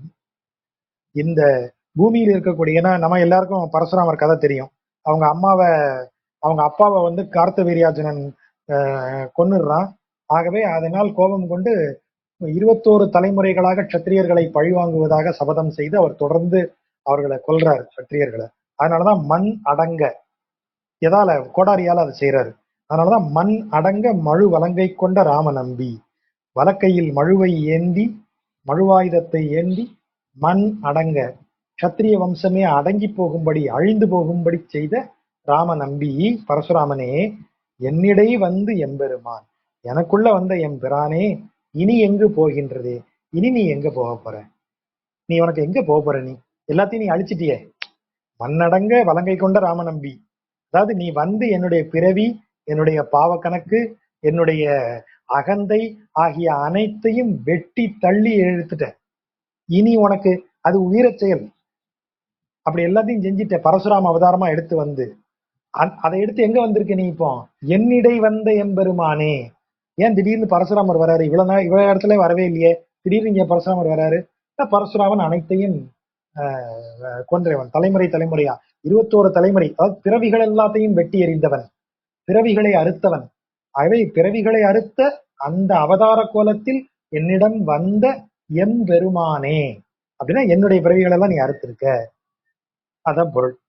இனி எங்க போகின்ற, இனி எங்க போகிற, நீ இங்கேயே இரு, இனி நான் பிறவி எடுக்க போறது இல்ல, நீ வந்ததுக்கு வேலையை முடிச்சுட்ட, இங்கேயே இரு. பருப்பதத்து கயல் பொறித்த, பருவதம் அப்படிங்கிறதா பருப்பதம்னு வருது. ஏற்கனவே முன்னாடி இந்த சொல்ல பார்த்திருக்கோம். பருப்பதம்ங்கிறது மலை, பர்வதம் அப்படின்னா இங்க வெறுமன மலைன்னு சொன்னாலே நமக்கு இமயமலையை குறிக்கக்கூடியதுதான். அப்பே இமயமலையில் போய் பாண்டியன் இமயமலை வரைக்கும் படையெடுத்து சென்று இமயவரம்பன் நெடுஞ்சேரலாதன்னு பாண்டியனுக்கு பேரு. ஏன்னா இமயம் வரைக்கும் படையெடுத்து சென்று வென்று இமயமலையில வந்து தன்னுடைய பாண்டியர்களது சின்னமாகிய இரு கயல் மீன்கள், இரு மீன்களை இமயமலையில இருக்கிற பாறையில கல்வெட்டா வெட்டிட்டு வந்திருக்கான் பாண்டியன். அதுதான் இங்க சொல்றாரு, பருப்பதத்து கயல் பொறித்த பாண்டியர் குலபதி. குலபதி பாண்டியர்களுக்கு தலைவன், பாண்டிய குலத்திற்கு பதி, பாண்டிய குலத்திற்கு தலைவன், பாண்டிய மன்னன். இமயத்தில் கயல் பொறித்த, இமயத்தில் பாண்டிய மன்னர்களது இலச்சினையாகிய அந்த கயல் மீன்களை பொறித்த பாண்டிய மன்னன் போல உன்னுடைய சேவடி எப்படிப்பட்ட சேவடி, திருப்பொலிந்த, திருனா செல்வம் அழகு அனைத்து நலன்கள்னு அர்த்தம், அனைத்து நலன்களும் செல்வமும் பொலிந்த உனது திருவடியை என் சென்னியின் மேல் பொறித்தாய், என் தலை மேல பொறித்து விட்டாய். இதுக்கு முந்தைய பாட்டுல இது சொல்லியிருக்காரா, இதே மாதிரி வந்து சொல்லியிருக்காரு இல்லையா, நீ அவன் உள்ள வந்துட்டான், அந்த இதுல சொல்றாரு இல்லையா, பீதகவாடை பிரானார் பிரம்மகுருவாகி வந்து போதில் கமல வன்னெஞ்சம் புகுந்து என் சென்னி திடரில் பாத இலச்சினை வைத்தார் பண்டு அன்று பட்டினம் காப்பே. 5ஆம் பத்தினுடைய 2ஆம் திருமொழியில 8வது பாட்டு அது இல்லையா. அதே பாட்டை இங்க எப்படி சொல்றாரு பாருங்க, அதேதான் இங்க. எப்படி வந்து பாண்டிய மன்னன் போய் இமயத்தில் அவனது சின்னத்தை பொறித்தானோ, அதுபோல உன்னுடைய அனைத்தும் பொருந்திய பரிபூர்ணமான சேவடியை என் தலையின் மேல் பொறித்து விட்டிருக்கிறாய். பொறித்தாய் சொல்லியாச்சு, மறுப்பொசித்தாய். யாரு, குவலய பீடம் என்கிற யானையின் கொம்பு மறுப்பு அடை உடைத்தவனே, மல் அடர்த்தாய், முஷ்டிகாசுரன் சானூரன் ஆகிய மல்லர்களை அடக்கியவனே, என்று என்று என்று இப்படி இப்படிலாம் என்றென்று இப்படி இப்படியுமா இப்படி பல விதங்கள்லன்னு அர்த்தம். உன் வாசகமே உருப்பொலிந்த நாவினேனை, உன் வாசகமே அதாவது உன் புகழையே இப்படிலாம் மறுபொசித்தவனே மல் அடர்த்தாய், அப்படிலாம் பல விதங்கள்லையும் உனது பேரையே சொல்லி உரு பொலிந்த, நாக்கு அழகிய நாக்கா மாறிடுச்சான். உரு பொலிந்த, பொலிந்தனா அழகு திகழ்கிற, தோற்றத்தில் அழகு மிளர்கின்ற நாவாக எனக்கு எப்படி ஆச்சு, உன் புகழை பல விதங்களா சொன்னதுனால. மறுபொசித்தாய் மல்லடத்தாய், நீ செய்த எல்லா நல்ல நல்ல விஷயங்களை எல்லாம், நீ செய்த வீரச் செயல்கள் தான் மேல சொல்லியிருக்கோம் இல்லையா. உன்னுடைய விக்கிரமம் ஒன்று அழியாமல், இதை கவனிச்சீங்கன்னா தெரியும் இந்த 2 பாட்டையும். மேல என்ன சொன்னேன், இதுக்கு முந்தின பாட்டுல என்ன சொல்லியிருக்கார், உன்னுடைய வீரச் செயல்களை ஒன்று ஒழியாமல் என்னுடைய நெஞ்சத்துல எழுதி வச்சிருக்கேன். அடுத்த பாட்டுல என்ன சொல்றாரு, அவற்றை சொன்னதுனால என் நாக்கு அழகு பெறுகிறது. உன் வாசகமே உருப்பொலிந்த நாவினேனை. அப்ப என்ன அர்த்தம், மனதில் பதித்திருக்கிற இறைவனது பெருமைகளை இவர் வாயார சொல்லுகிறார். இவர் பிறருக்கு சொல்லுகிறார். அப்படி அவனுடைய புகழை அவர் சொல்லிக்கொண்டே இருப்பதால் தான் உரு பொலிந்த நாவு உடையவராக ஆகிறார். அவருடைய நாவு நல்ல நாவா மாறுது. எந்த நாவு? சழக்கு நாக்கொடு புன்கவி சொன்னேன்னு தன்னை தவறாக தன்னை நினைத்து வருந்தி தான் செய்த தவறுகளுக்கு வருந்திய பெரியாழ்வார் இறைவனின் அருள் கிடைத்தவுடனே என்ன சொல்றாரு? உன் வாசகமே உருப்பொலிந்த நாவினை, என் நாவினுக்கு அழகாக உன் வாசகமே, உனது புகழே எனது நாக்கிற்கு அணியாக வந்து விளங்குகிறது, அதை உனக்கு உரித்து ஆக்கினையே. இது வரைக்கும் நான் அது என்னோட நாக்கு அசிங்கமான நாக்கு, என்னுடைய நாக்கு புன்கவி சொல்லும் சழக்கு நாக்குன்னு சொல்லிட்டு இருந்தேன். ஆனா இப்போ உனது புகழை பாடுவதால் என் நாக்கு அழகுற்றதாகிறது, அந்த நாக்கு உனக்கு உரியது ஆக்கிக்கிட்ட. அப்ப இறைவனுக்கு உரியது ஆகிறது எல்லாமே அழகு பெற்று விடுகிறது, பொலிந்து நிற்கிறது. அது இறைவனுக்குரியது. மனிதர்களுக்குரியதாக இருக்கும்போது அது புன்கவி சொல்லக்கூடிய சழக்கு நாக்கு, வாக்கு தூய்மை இல்லாத நாக்கு. ஆனா அது எப்ப இறைவனுக்கு உரியதாகிறதோ, உனக்கு உரித்து ஆக்கினையே, உனக்குரியதை ஆக்கிக்கிட்டியே, அப்படி ஆக்கினதுக்கு அப்புறம் அது எப்படி இருக்கும்? உன் புகழை பாடி அதால் அந்த நாக்கு பொலிந்து நிற்கும், உருப்பொலிந்து நிற்கும். உருப்பொலிந்த நாவினேனே அப்படி சொல்றாரு. அவர் எதெல்லாம் முதல்ல சொன்னார், தான் சொன்னோம் இல்லையா, தன் அனுபவத்தின் வழியாக நமக்கு சொல்லக்கூடியவர். நேற்று அந்த கேள்வியை முந்தா நாள் நம்ம செவ்வாய்க்கிழமை வகுப்புல ஆனந்த்குமார் கேட்டார், ஏன் இப்படி சொல்றாரு அப்படின்னு. இப்ப அதுக்கு பொருள் தெரியும். இந்த அனுபவத்தை வாசிச்சு வர்ற எல்லாருக்கும் அது புரியும். ஆகா, நம்ம இன்னைக்கு நம் தவறுகளுக்கு வருந்தி இறைவன்ட்ட அவன் நின்று இந்த துன்பம் அடைந்தோறும், உலக துன்பம் அடைந்தோறும் அவனையே நினைத்திருந்தோம்னா இந்த இடத்துக்கு நாம வருவோம்னு தெரியும். தன் அனுபவத்தை தான் அவர் சொல்றாரு நமக்காக. அதுதான் இந்த வார்த்தை, ஒன்று ஒழியாமல் எல்லாம் என் நெஞ்சகம்பால் சுவர் வழி எழுதி கொண்டேன், உள்ள எழுதி வச்சுக்கிட்டேன். இப்ப என்ன செய்யறேன்? உன் வாசகமே உருப்பொலிந்த நாவில். இதையெல்லாம் சொல்லி சொல்லி என் நாக்கு அழகாகுது. என் நெஞ்சில எழுதுனதை சொல்றேன். எதை எழுதுனேன்? உன்னுடைய ஒவ்வொரு நல்ல செயலையும், உன்னுடைய வீரச் செயல் ஒவ்வொன்றையும் என் மனதில் எழுதுனேன். அதுதான் அந்த பொருள். அனந்தன்பாலும் கருடன்பாலும் 5 நொய்தாக வைத்து. எந்த லெவலுக்கு இவர் கான்பிடன்ஸ் போகுது பாருங்க. ரொம்ப ஓவரா தான் போறாரு. என்ன கான்பிடன்ஸ் லெவல்? அனந்தன், அனந்தன் யாரு? அனந்தாழ்வான் என்று சொல்லப்படுகிற ஆதிசேஷன். ஆதிசேஷன் என்றால் என்ன சொல்றாங்கன்னா, பாடும்போது ரொம்ப அருமையான பாட்டு. சென்றால் குடையாம். யார்? அனந்தன். சென்றால் குடைனா என்ன அர்த்தம்? பெருமாள் எங்க போனாலும் இவர் கூடயே போவார். தலைக்கு மேல அப்படி படத்தை எடுத்து வச்சுட்டு போவார். பெருமாள் எங்க போனாலும் இவர் தான் குடை. அதான் சென்றால் குடையாம் அப்படின்னு பாடக்கூடியது. அப்போ அப்படிப்பட்ட அனந்தன் அவர் மேலும் இவரை எங்கு சென்றாலும் இவர் பாதம் மண்ணில் படாமல் சுமந்து செல்லக்கூடியவன் யாரு? கருடன். அதனாலதான் பல்லாண்டு பாடும்போது அவர் என்ன சொல்றாரு? என்னைய பார்க்க வந்து இந்த பாவ பூமியில உன் மண் படணுமா? பட்டுதுன்னா உனக்கு கண் திருஷ்டி விழுமே இந்த பூமியில இருக்கிறவங்கள்ட்ட இருந்து அப்படின்னு பல்லாண்டு பாடுறாரு. ஏன்னா கருடன் வந்து அவர் பாதத்தை இந்த பாவம் மிரிந்த மண்ணுல அந்த பாதத்தை வைக்க விட மாட்டான், இறைவனது பாதத்தை. அதனாலதான் நீங்க பாத்தீங்கன்னா தெரியும், கருடாழ்வாரனுடைய விக்கிரகம் எப்போதும் அவரை சுமந்து வரக்கூடிய விக்கிரகம் இருக்கும் இல்லையா, கருட சேவைன்னு சொல்லுவாங்க இல்லையா. கருடனின் மேல் பெருமாள் வரக்கூடிய எல்லா இடத்துலையும் பாருங்க, கருடன் 2 உள்ளங்கைகளை இப்படி நீட்டி இருப்பான். அது எதுக்கு தெரியுமா? பெருமாளது திருவடி வச்சுக்கிற ஸ்டாண்டு அவன் கை 2ம். அந்த திருவடியை அவன் பூமியில படவிட மாட்டான், தான் கையில தான் வச்சிருப்பான். இந்த கேவலமான மனுஷங்க இருக்கிற பூமியில அவங்க கால் படலாமா? என்ன ஆகும்? ஆகவே அவர் படவிட மாட்டாரு. அந்த 2 கையையும் ஏந்தி இருப்பார், அதுலதான் மிதிக்கணும். பெருமாள் வந்து அவன் தோல்ல உட்காந்து கால் தரையில பற்றக்கூடாது, அப்படி தன் உள்ளங்கையில தாங்கி இருப்பான். அதுதான் அப்படி 2 கையும் அவன் நீட்டி இருக்கிறது. அது என்னமோ பெருமாள்கிட்ட அவர் கேட்கிறாரு அப்படின்லாம் சொல்றது அப்படி இல்ல. அவன் பெருமாள்கிட்ட என்ன கேட்க? எப்போதும் பெருமாள் கூட இருக்கிறவன், எங்க அவர் போனாலும் அவரை அழைச்சிட்டு போறவனே அவன் தான். இதுக்கு மேல அவன் என்ன கேட்க போறான் பெருமாள்கிட்ட? அவன் திருவடிகளை தாங்கி வச்சிருக்கான் அவன் தனது கைகள்ல. அதனாலதான் அவர் பெரிய திருவடி. அவர் பேரே, கருடாழ்வார் பேரே பெரிய திருவடி. அப்படி இப்படி உள்ளங்கால தாங்கக்கூடியவன். ராமாவதாரத்துல அத மாதிரி தோள் மேல தூக்கி வச்சு ராமனை தனது கைகளால் பாதங்களை தாங்கியவன் தான் அனுமன். ஆகவே அவன் சிறிய திருவடி. அப்போ இந்த அப்படிப்பட்ட கருடன் பாலும் 5னா அழகுன்னு அர்த்தம். இன்னொரு பொருள் இருக்கு, 5னா அற்பம், மிக குறைந்தன்னு அர்த்தம். மிக குறைந்தன்னு அர்த்தம். 5 நொய்தாக, அதாவது அந்த எப்போதும் இவர் வந்து படுத்திருக்கிறது ஆதிசேஷன் மேல. இவர் எங்க போகணும்னாலும் ஏறி போறது கருடன் மேல. அப்படிப்பட்ட இருவர் மேலும் வைத்திருக்கக்கூடிய அன்பு மிக அற்பமாக போயிருச்சான் யாருக்கு? பெருமாளுக்கு. அப்ப அந்த அன்பெல்லாம் எங்க போச்சு? என் மனந்தனுள்ளே வந்து வைகி வாழச் செய்தாய்.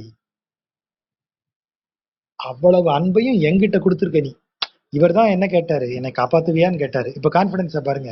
எப்பா, இது வரைக்கும் என்னெல்லாம் சொல்லியிருக்க, எப்படிலாம் கெஞ்சிருக்கேன். இப்ப டைலாக பாத்தீங்கன்னா, நீ எங்கிட்ட வச்சிருக்கிற அன்பு அளவுக்கு அந்த கருடன் ஒருத்தன் இருக்கானே, அந்த ஆதிசேஷன் ஒருத்தன் இருக்கானே, அவங்ககிட்ட கூட நீ கொஞ்சம் பிரியம் தான் வச்சிருக்க.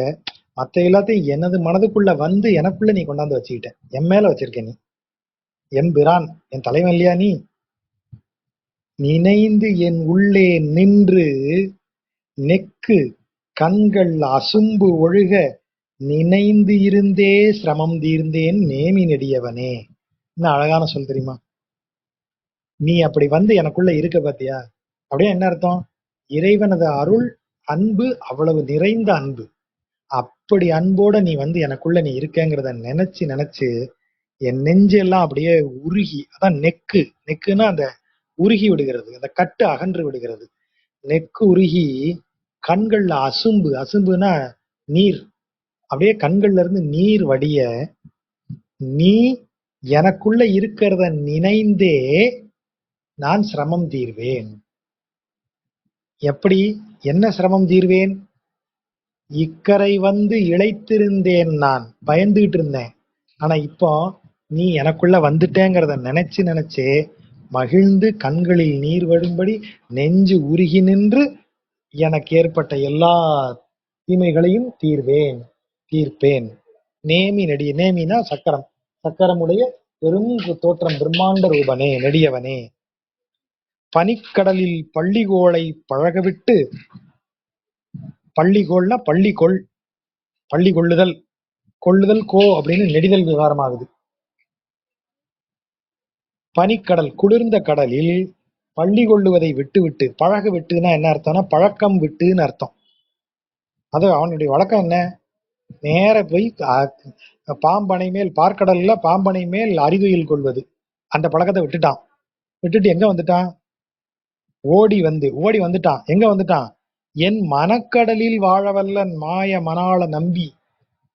மாயமுடையவன் அவன், மணாளன் பிராட்டியின் கணவன், நம்பி சகல கல்யாண குணங்களும் நிறைந்தவனாக. அதாவது என்ன அர்த்தம்? மாயம்னா என்ன? இப்போ இருப்பதை இல்லாததாகி, இல்லாத இருப்பதாக காட்டி இப்படியெல்லாம் செய்யக்கூடிய மாயங்கள் இருக்கே, இந்த இதை எல்லாம் நிகழ்த்தக்கூடியவன் இவன் என் மனதுக்குள்ள வந்துட்டா, மாயத்தை நிகழ்த்தக்கூடியவனே என் கூட இருக்கான். அப்ப என் முன்னாடி மாயம் நிக்குமா? எது மாயம்னு எனக்கு தெரியுமே. மாயம் இப்ப என்னைய ஒண்ணுமே செய்ய முடியாது. அப்புறம் மணாளன், திருவை உடையவன். திருனா யாரு? செல்வம், நிறைவு. இப்ப உலகத்திலேயே பணம் எல்லாம் யாருக்கிட்ட இருக்கு? திருமகள்கிட்ட இருக்கு.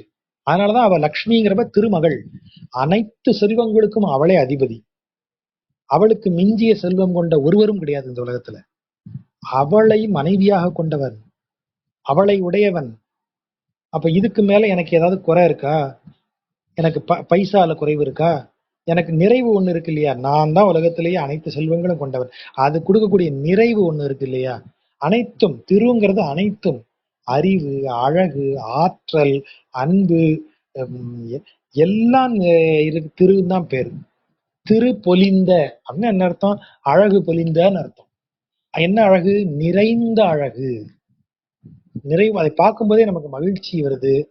அதை பார்க்கும்போதே ஒரு சந்தோஷம் வரக்கூடிய அழகு அப்படி இருக்கு இல்லையா? அந்த அழகுதான் திரு அழகுன்னு சொல்லக்கூடியது. அப்படிப்பட்ட திரு, அந்த நிறைவு, அனைத்தும் இருக்கிற நிறைவு எனக்கு வந்துருச்சு. நம்பி சகல கல்யாண குணங்களும் கொண்டவனாக அவன் எனக்குள்ள வந்திருக்கான். அனைத்து நலங்களையும் எனக்கு கொடுத்து, அனைத்து மாயங்களையும் எனக்கு உணர்த்தி, எல்லா நல்ல குணங்களையும் எனக்கு அளித்து, என் மனக்கடலில் வாழ வல்லவனாக அவன் இருக்கிறான். எதை விட்டுட்டு வந்திருக்கான்? வழக்கமா அவன் படுத்து தூங்குவான் பாருங்க பார்க்கடல்ல, அந்த பழக்கத்தை விட்டுட்டு ஓடி வந்து என் மனக்கடல்ல படுத்திருக்கான் இப்போ. ஆனா அவன் யாரு தெரியுமா? தனிக்கடலே. அவன் தனிக்கடல் உடையவன், பார்க்கடல். தனிச்சுடரே. நமக்கு சுடர் எது? சூரியன். சூரியனிடமிருந்துதான் நம்ம ஒளியை பெறுகிறோம். சந்திரன் கூட சூரியனின் ஒளியை பெற்றுதான் நமக்கு தருகிறது. அப்ப நமக்கு ஒளி என்பது சூரியனிடமிருந்து வருவது. ஆனா அவன் யாரு? அவனே சுடரக்கூடியவன், ஸ்வயம் பிரகாசன், சுத்த ஸ்வயம் பிரகாசன். அததான் சொல்றது பிரம்மம். அதனளவில் பரிபூரணமானது, அதனளவில் நிறைந்தது, தனிச்சுடர் அது. அதற்கு இன்னொன்று தேவைப்படாது, அதுவே அனைத்துமாக இருக்கும். ஆகவேதான் இன்னொரு கடல்ல அவன் போய் இருக்க மாட்டான். அவனே தனிக்கடல், அவனே தனிச்சுடர், அவனே ஒளி பொருந்தியவன், அவனே தனி உலகு. அவன் இருக்கிற உலகுன்னு ஒண்ணு இல்ல. வைகுண்டம்ங்கிறது என்ன? தனி உலகு, அவன் படைத்தது. நாம நாம படைச்ச உலகத்துக்குள்ளேயே உட்கார்ந்துருக்கோம். இந்த ஐம்புலன்களாலும் உருவாக்கப்பட்ட மாயைங்கிற உலகத்துக்குள்ள இல்லையா உட்கார்ந்துருக்கோம். ஆனா அவன் அப்படி இல்லையே, அவன் தனி உலகு கொண்டவன். அதுதான் பிரம்மத்தின் கூறு. இதெல்லாம் நீங்க கவனிச்சு பாருங்க. தனிக்கடலே, தனிச்சுடரே, தனி உலகே, பிரம்மம். அது பிரம்மம் தனக்கா தானே அனைத்துமாகி இருக்கக்கூடியது. நாம அப்படி இருக்க முடியுமா? நாம எல்லாமா இருக்க முடியாது. அவன் ஆணாகி பெண்ணாகி அழியுமாகி அருவுமாகி உருவுமாகி எல்லாம் ஆகக்கூடியவன் அவன். நாம அப்படி ஆக முடியுமா? ஒன்னா கூட ஆக முடியும். ஒரு கட்டத்துல நல்லவனா இருக்கேன், அடுத்த நொடி கெட்டவன் ஆயிடுறேன். எப்படி இருக்கேன் நான்? அனைத்துமா இருக்க முடியுதா? முடியல. அவன் இருப்பான். அப்படிப்பட்டவன் தனிக்கடலன், தனிச்சுடர், தனி உலகம் என்று இருக்கக்கூடியவன் என்று என்று உனக்கு இடமாயிருக்க, என்று உனக்கே எல்லாமாயிருக்க, என்னை உனக்கு உரித்து ஆக்கினையே. என்னை இப்பேற்பட்ட இருக்கக்கூடிய நீ, அனைத்துமே உனக்காக கொண்ட நீ, உனக்கென்று அனைத்தும் கொண்ட நீ, உனக்கு இவ்வளவு இருக்கும்போது நீ என்னையும் ஒரு ஆளாக்கி சேர்த்துக்கிட்ட பாத்தியா? என்னை உனக்கு உரித்து ஆக்கினே, என்னையும் ஒரு ஆளாக கொண்டாயே. உனக்கு ஒரு உலகம் இருக்கு, உனக்கே நீயே ஒளி, நீயே ஸ்வயம் பிரகாசன். ஆத்மாவினுடைய ஒளி பிரகாசிக்கக்கூடியதுன்னு சொன்னா, அந்த ஆத்மாவினுடைய ஒளி எங்கிருந்து பிரகாசிக்கிறதுன்னு கேட்டா, பிரம்மமாகிய பரமாத்மாவிடமிருந்து வரக்கூடிய ஒளியால் பிரகாசிக்கக்கூடியது ஜீவாத்மான்னு சொல்றது உபனிஷத்துல சொல்லக்கூடிய வார்த்தை. அப்ப அந்த ஒளியாக இருக்கக்கூடிய அவன், இப்படி அனைத்துமா இருக்கக்கூடிய நீ எனக்காக என்னையும் ஒரு ஆளாக ஏற்றுக்கொண்டாய் பத்தியா? என்னை உனக்கு உரித்து ஆக்கினையே, உனக்கு உரியவனாக என்னை ஏற்றுக்கொண்டாயே. நீ எவ்வளவு பெரியவன்? உனக்கு நான் அவசியமா இல்ல, நீ எல்லாமாகவும் இருக்கக்கூடியவன். நான் உனக்கு ஒண்ணு நிறைய போகிறதா? நான் வராம உனக்கு ஏதாவது குறைபட போகிறதா? ஒன்றும் கிடையாது. ஆனா அத்தனையும் நீ தனியாக கொண்டவன், உனக்கென கொண்டவன். என்னை அப்படி ஏற்றுக்கொண்டது உனது பெருங்கருணை. என் மனக்கடலில் வாழ வந்தையே, அது பெரிய கருணை. இப்ப நம்ம முன்னாடி சைவ சித்தாந்தம் சொன்னதை யோசிச்சு பாருங்க. அந்த பரபிரம்மமானது, அந்த அந்த சிவமானது என்ன செய்யும்? ஈஸ்வர வடிவாக இறங்கி வரும். அப்புறம் ஈஸ்வர வடிவிலிருந்தும் கீழே இறங்கி அடுத்த லெவலுக்கு நம்ம சொன்னோம் இல்லையா, அப்படி வரும். இங்கேயே பாருங்க, அந்த 5 நிலை சொன்னோம் இல்லையா, பரம புருஷ பரமபதமாக அது இருக்கக்கூடிய பரம்பொருளாக அவன் இருந்தான் அப்படின்னா, அந்த பரத்துவ நிலையில அவனை நம்ம உணர முடியாதுன்னு சொல்லி அவன் ஒவ்வொரு நிலையாக இறங்கி அர்ச்சாவதாரமாக இருக்கான். அர்ச்சாவதாரம்னா என்ன? நம்ம கண்மணி பார்க்கக்கூடிய சிலை வடிவில் அவன் இருக்கான். நாம் அர்ச்சிக்கக்கூடிய ஒரு தோற்றத்தை கொண்டு ஒரு சிலையாக நம் முன் அமர்ந்திருக்கிறான். அவ்வளவு தூரம் இறங்கி வரான். அதுதான் இங்க சொல்லக்கூடிய வார்த்தை. தனிக்கடலே, தனிச்சுடரே, தனி உலகே என்றென்று உனக்கிடமாய் இருக்க என்னை உனக்கு உரித்து ஆக்கினையே. அது இறைவனை வணங்குற விதம். தடவரை வாய் மெளிர்ந்து மின்னும் தவள நெடுங்கொடி போல், பெரிய மலையின் உச்சியில அந்த சிகரத்துல பளபளக்கக்கூடிய ஒரு பெரிய கொடியை ஏற்றி வைத்தால் அது எப்படி துல்லியமா தெரியுமோ, அந்த பட்டொளி வீசி தெரியுமோ, அத மாதிரி சுடர் ஒளியாய் நெஞ்சினுள்ளே தோன்றும் என் சோதி நம்பி. இதான் அந்த தனிச்சுடரேங்கிற வார்த்தையை இங்கதான் பொருள் கொள்ளணும். அப்ப இறைவன் நம்ம நெஞ்சுக்குள்ள சுடர் ஒளியாய் என் உள்ளே தோன்றக்கூடிய ஜோதி நம்பி அவன். அதைத்தான் இப்ப நம்ம இதுக்கு முன்னாடி சொன்னோம். ஜீவாத்மாவினுடைய ஒளி, ஆத்மாவினுடைய ஒளியாலே நான் செல்வேன் அப்படின்னு சொல்லக்கூடியது உண்டு. இருள்ல எப்படி செல்வேன்? ஆத்மாவின் ஒளியால் செல்வேன்னு ஒருத்தன் சொல்றான். அந்த ஆத்மாவின் ஒளி எங்கிருந்து வந்தது? இறைவன் உள்ள புகுந்ததால வந்தது. சுடர் ஒளியாய் நெஞ்சின் உள்ளே தோன்றும் என் ஜோதி நம்பி. அவன் தோன்றுகிறான். அவன் என் நெஞ்சுக்குள்ள தோன்றிட்டான்னா என்னுடைய ஜீவாத்மாவும் ஒளி பெறும். அந்த ஒளி யாருடைய ஒளி? என் உள்ளே தோன்றக்கூடிய சுடர் ஒளியென எனக்குள்ளே தோன்றிய நாராயணன், பரம்பொருளாகிய நாராயணனது ஒளி. அது எப்படி இருக்கு? எவ்வளவு கிளீனா தெரியும் அது. ஒரு பெரிய மலையினுடைய உச்சியின் மேல் ஏற்றப்பட்ட கொடி போல தெரியும். வடதடமும், வடதடம்னா வடக்க இருக்கக்கூடிய தடமாகிய பார்க்கடல்னு சொல்றாங்க. அப்படி ஒரு பொருள் உண்டு. அப்புறம் வட தடம், தடம்னா இலைங்கிற ஒரு பொருள் உண்டு. ஆளிலையில இருக்காங்க இல்லையா, ஆளிலை கிருஷ்ணன், ஆளிலையும் இதுக்கு பொருள் கொள்ளலாம். வைகுந்தமும் மதில் துவாரபதியும், மதில்கள் சூழ்ந்த துவாரகையும் விட்டுட்டு இந்த இடவகைகளெல்லாம் இகழ்ந்திட்டுனா ஒதுக்கிட்டு என் இடவகை, என்பால் இடவகை கொண்டனையே, என்னையும் ஒரு ஆளா மதிச்சு நீ வந்தையே, வருவியா, என்னை காப்பாத்துவியான்னு சொன்னாலும் எப்படி சொல்லிட்டாரு பாருங்க. அப்ப இறைவனை நீ வணங்கும் போது இறைவன் அவனுக்குரியதாக எதையெல்லாம் கொண்டிருக்கிறானோ அதை அனைத்தையும் விட்டுட்டு என்கிட்ட வந்துருவான். அதுதான் இங்க சொல்றது.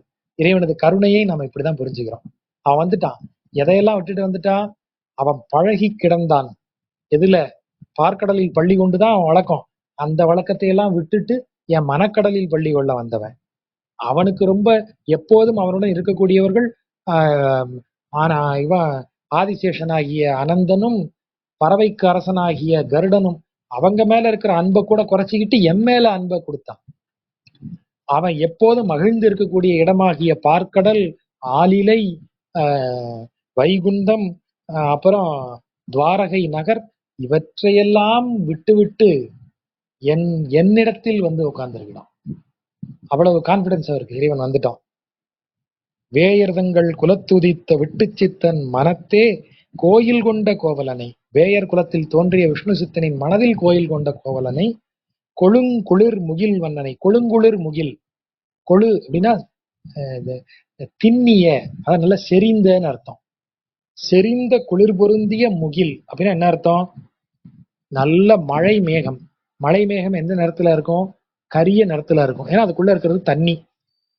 தண்ணீர் இருக்கிற இடம் குளிர்ந்து இருக்கும். ஆகவே கொழுமுகில்ங்கிறது மழை முகிலை குறிக்கக்கூடியது. மழை முகில் எந்த நிறத்துல இருக்கும்? கருநிறத்துல இருக்கும். ஆகவே கொழுங்குளிர் முகில் வண்ணன், கருநிறமாகிய கருமேகத்தை போன்ற நிறமுடைய கண்ணன். ஆயர் ஏற்றை, ஆயர்களுக்கு சிங்கம் போன்றவனை. அமரர் கோவை, அமரர்களாகிய தேவர்களுக்கும் நித்திய சூரிகளுக்கும் அரசனானவனை, கோவை தலைவனை. அந்தனர்தம் அமுதத்தினை, அந்தணர்களாக இருக்கக்கூடிய, அது பிறப்பால் அந்தனர் இல்ல, அது தெளிவா சொல்றாங்க உரையில. சனகாதி ஜனகர் போன்ற ரிஷிகளுக்குன்னு சொல்றாங்க. ரிஷிகளாக ஆன அந்தணர்கள், அந்தணர்கள்னா ரிஷிகள் தான். அந்தணர்களுக்கு அமுதம் போன்றவன், அவர்கள் பருகக்கூடிய அமுதம் போன்றவனை. சாயை போல பாடவல்லார்தாமும் அணுக்கர்களே, பாடவல்லார்தாமும் சாயை போல அணுக்கர்களே, அப்படிதான் பொருள் கொள்ளணும். இந்த இப்படிப்பட்டவனை, இந்த பெரியாள் விஷ்ணு சித்தன் மனதில் கோயில் கொண்ட அவனை பாடினவங்க, இப்படி இந்த பாடல்களை 10 பாடல்களையும் பாட முடிந்தவர்கள் அவனுக்கு நிழல் போல இருக்கக்கூடிய அணுக்கர்களாக இருப்பார்கள். அவங்கதான் நித்தியசூரிகள். நித்தியசூரிகள் இறைவனை விட்டு பிரிய மாட்டாங்க, அவன் கூடயே இருப்பாங்க. ஆகவேதான் சாயை போல அணுக்கர்களே, தாமும் அணுக்கர்களே, அங்க அப்படி இருப்பாங்க. யாரு? இந்த பாடவல்லார், இந்த பாடல்களை பாடவல்லார் இறைவனோடு எப்போதும் இருப்பார்கள்னு முடிச்சிட்டார். இதோட பெரியாழ்வார் பாசுரங்கள் முடிவடைகின்றன. ஒரு நல்ல அனுபவத்தை பெரியாழ்வார் கொடுத்தாரு. நண்பர்கள் எல்லாருக்கும் நன்றி. உங்க புண்ணியத்துல பெரியாழ்வாரை இன்னொரு முறை மகிழ்ச்சியோட வாசிக்க முடிஞ்சது. நன்றி. நண்பர்கள் கேட்கலாம். பாக்குறாரு, எல்லா இடத்துலயும் கண்ணனை பாக்குறாரு. எல்லா உணர்வுகளையும், அதாவது நம்ம சொல்றோம் இல்லையா, வைணவத்துல இருக்கக்கூடிய பெரிய சிறப்பே அது வரலாற்று ரீதியா பார்த்தாலே பௌத்தமும் சமணமும் ரொம்ப டாப்ல இருக்கும்போதுதான் வைணவ பக்தி இலக்கியம், வைணவ பக்தி ரொம்ப ஸ்ட்ராங்கா உள்ள வருது. அப்படி வரும்போது சமணத்திலையும் பௌத்தத்திலையும் வீடு பேருங்கிறது கடுமையான துறவு நெறிகளின் வழியே தான் சொல்லப்பட்டது. அப்போ எல்லாவற்றையும் ஒருத்து அனைத்தையும் விட்டு வெறும் கார இலையை சமைத்து உண்டு, கசக்கக்கூடிய இலையைத்தான் உணவாக உண்ண வேண்டும், அப்படியெல்லாம் ரூல்ஸ் எல்லாம் போட்டு கடுமையாக இருந்த நேரத்துல வைணவம் அப்படி சொல்லவே இல்லை. அனைத்திலும் நீ எதெல்லாம் புலன்கள்னு சொல்றியோ அது எல்லாத்தையும் நீ வந்து ஒருக்க வேண்டாம், புலனை கட்டுப்படுத்த வேண்டாம். ஆனா புலன்களின் அனைத்து செயல்களையும், புலன்களினுடைய எல்லா போக்கையும் அப்படியே இறைவன் மேல திருப்பி விட்டுருன்னு சொல்றாங்க. அப்ப அந்த உணர்வு நிலைகள், ஒவ்வொரு உணர்வு நிலை நீங்க யோசிச்சு பாத்தீங்கன்னா தெரியும். நாம இந்த உலகத்துல வாழும்போது நமக்கு பெரிய துயரத்தை கொடுக்கக்கூடியது உறவுகளால் ஏற்படக்கூடிய துயரம் தான். இப்ப நம்மகிட்ட பணம் இல்லையே அப்படின்னு நம்ம வருத்தப்படுறோம் அப்படின்னா, எதனால வருத்தப்படுறோம்? நம்ம பணம் இல்லாதனால நம்ம சொந்தக்காரங்க என்ன நினைப்பாங்க? திடீர்னு நமக்கு பக்கத்துல இருக்கிறவன், நமக்கு தெரிஞ்சவன், நம்ம கசின், அத்தை பையன், மாமா பையன், சித்தப்பா பையன் இவங்க எல்லாம் கார் வாங்கிட்டாங்கன்னா நமக்கு என்ன ஆயிருது? ச்சே, நம்ம ஏன் இப்படி இருக்கோம்? அப்படி தோண ஆரம்பிச்சிருது. அப்ப எப்போதுமே நம்மை சுற்றி இருக்கிற சொந்தங்கள், நட்பு, இப்படி இவற்றினால் உருவாகி வரக்கூடிய இதெல்லாம் உணர்வுகள்லாம் இருக்கும். அத மாதிரி உணர்வுகள் அத்தனையும் அவர் கொண்டு வந்து இறைவன் மேல போடுறாரு. இப்படி உணர்வுகளால் எழும்பக்கூடியது, கண்களால் பார்க்கக்கூடியது, காதால் கேட்கக்கூடியது, வாயால் பேசக்கூடியதுன்னு புலன்களின் செயல்பாடுகளையும், இந்த புலன்களுக்கு பின்னால் இருந்து இயக்கக்கூடிய மனம் என்பதனுடைய செயல்பாடுகளையும் அனைத்தையுமே அவர் இந்த சொல்லி அந்த உணர்வு நிலைகளா பாடிக்கிட்டே வந்துட்டு, அப்ப அதுக்கு பிறகுதான் தன்னிடத்தில் வருகிறார். தான்ங்கிற இடத்துக்கு வரார். இது எல்லாத்தையும் முடிச்சுதான் கடைசியா தான்ங்கிற இடத்துக்கு வரார். அப்படி பாத்தீங்கன்னா ஒரு ஃபன்னல் மாதிரி அது செயல்படும், ஒரு புனல் மாதிரி செயல்படுறத பார்க்கலாம். அப்படி எல்லா இடத்துலயும் சுத்தி சுத்தி சுத்தி கடைசியில அந்த பாயிண்ட் கீழே ஒழுக்கு கரெக்டா வரணுங்கிறதுக்காக அந்த சிறு இடத்துக்கு வந்து தனக்குள்ள வந்து இறங்கக்கூடியதை பார்க்கலாம். அப்படிதான் அந்த பாடல்களினுடைய அமைப்பு இருக்கு. நீங்க சொன்ன மாதிரி அது ஒரு செல்ஃப் ரியலைசேஷன் அப்படியும் பார்க்கலாம். அது ஒரு செல்ஃப் ரியலைசேஷன் தான், தான் என்கிறதை உணர்ந்து அவர் பாடக்கூடியது. இங்கே எழுதக்கூடிய பெரியாழ்வார் வந்து நமக்கு ஒவ்வொரு படிநிலைகளாக விளக்கி சொல்லுகிறார். அப்போ அவருக்கு இது தெரிஞ்சிருக்கும். ஆனா இந்த ஸ்டேஜ்ல இருக்கிற ஒரு சாதாரண ஒருத்தன், ஒரு பிராக்டிஸ்ல இருக்கிற ஒருத்தன், இத இறைவனை வணங்கி கொண்டிருக்கக்கூடிய ஒருவன், அவன் அடையக்கூடிய நிலைகள் எல்லாவற்றையும் இந்த பாடல்கள் வழியாக அவர் சொல்லி வரார். இது ஒரு படிநிலை, ஒரு வளர்ச்சி நிலை மாதிரி பாருங்க. அப்படி பாத்தீங்கன்னா இது ஒரு பொருள் கொடுக்கும். இப்ப நமக்கு ஒரு நீங்க மேக்ஸ் டீச்சர் பாடம் எடுக்கிறாரு, 1வது பாடம் எடுப்பாரு, 2வது பாடம் எடுப்பாரு, 3வது பாடம் அப்படித்தானே எடுப்பார். ஆனா அவருக்கு அந்த புக்கு மொத்தமும் அவருக்கு தெரியும் இல்லையா? நமக்கு தான் ஒவ்வொரு பாடமா அவர் எடுக்க எடுக்க ஒவ்வொன்றா விளங்கிட்டே வரும். ஆனா அவருக்கு மொத்தம் உங்களுக்கு 15 பாடம் இருக்கு. 15 பாடமும் அவருக்கு தெரியும். உங்க ஆசிரியராகிய அந்த மேக்ஸ் வாத்தியாருக்கு அவருக்கு தெரியும். ஆனா உங்களுக்கு முதல்ல அவர் என்ன செய்வார்? 1வது பாடத்தை எடுப்பார். இதை படிச்சு முடிச்சிட்டியா? இப்படிதான் வரும். அப்புறம் நம்ம 2வது பாடத்துக்கு போவோம். 1வது பாடத்துல இருக்கிறனுடைய ஐடியாவோட தான் 2வது பாடம் ஆரம்பிக்கும். 2வது பாடத்துல இருக்கிற ஐடியாவோட தான் 3வது பாடம் ஆரம்பிக்கும். அவர் அப்படிதான் உங்களை அழைச்சிட்டு வருவார். அப்போ அவர் வந்து கடைசி பாடம் வரைக்கும் அவருக்கு என்ன இருக்குன்னு தெரியும். ஆனா நமக்காகத்தான் அவர் ஒவ்வொரு பாடமா ஆரம்பிக்கிறார். அத மாதிரிதான் பெரியாழ்வார். அவருக்கு தெரியும் கடைசியில இப்படித்தான் இறைவன்கிட்ட போய் நம்ம சேர போறோம், இந்த மாதிரிதான் இறைவன் நமக்குள்ள வந்து இறங்க போறான்னு தெரியும். ஆனா அத அவர் என்ன சொல்றாரு? தனக்கு நிகழ்ந்ததாக சொல்லி தனக்கு சீடர்களாக இருக்கக்கூடியவர்களுக்கு அவர் அறிவுறுத்திக்கிட்டே வரார். இந்த ஸ்டேஜ் எல்லாம் வரும்பா, இப்படிலாம் வரும், நீங்க இப்படிலாம் இறைவனை நினைக்கணும், அந்த இறைவனை வணங்குவது இப்படித்தான் அந்த முறை அப்படின்னு அவர் சொல்லிட்டு வர்றார். டவுட் சார், இந்த பரசுராம் அந்த பாடல்ல வந்து உரை இங்க கொடுத்திருக்குல, அவங்க என்ன சொல்றாங்கன்னா, பெரியாழ்வார் வந்து வியாசர் வால்மீகிக்கு தெரியாதெல்லாம் தெரிஞ்சிருக்கு, அதாவது இறைவனை பத்தி தெரிஞ்சிருக்கிற மாதிரி சொல்றாங்க. அதை பத்தி கொஞ்சம் விளக்க முடியுமா? அதாவது உரையாசிரியர்கள் வந்து உரையாசிரியர்களுக்கு பெரியாழ்வார் பெரிய ஆழ்வார் தான், அதுல எந்த சந்தேகமும் கிடையாது. அதுல என்ன நடந்தது அப்படின்னா, 2 சம்பவங்கள் அவர் சொல்லியிருக்காரு. ஒண்ணு, கிருஷ்ணாவதாரத்துல அவன் பிருந்தாவனத்துல இருக்கும்போது அவன் வந்து சில அரக்கர்களை கொல்றான் இல்லையா? அந்த கதைகள் வந்து பாகவதத்துல இருக்கு, பிற இதுல இருக்கு, வெவ்வேறு இதுல கண்ணனுடைய சரிதங்களை பாடக்கூடிய பாடல்கள்ல இருக்கு. ஆனா இவனுடைய நண்பன் போல நடிச்சு ஒரு அசுரன் வந்தான், அவனை இவன் சக்கராயுதத்தை வச்சு கொன்னுட்டான் அப்படின்னு ஒரு விஷயத்தை இவர் இடையில சொன்னார். நம்ம ஞாபகம் இருக்கும்னு நினைக்கிறேன். அத ஒரு வரியா பாடி தாண்டி வந்தோம். அதை அப்பவும் பேசியிருக்கோம்.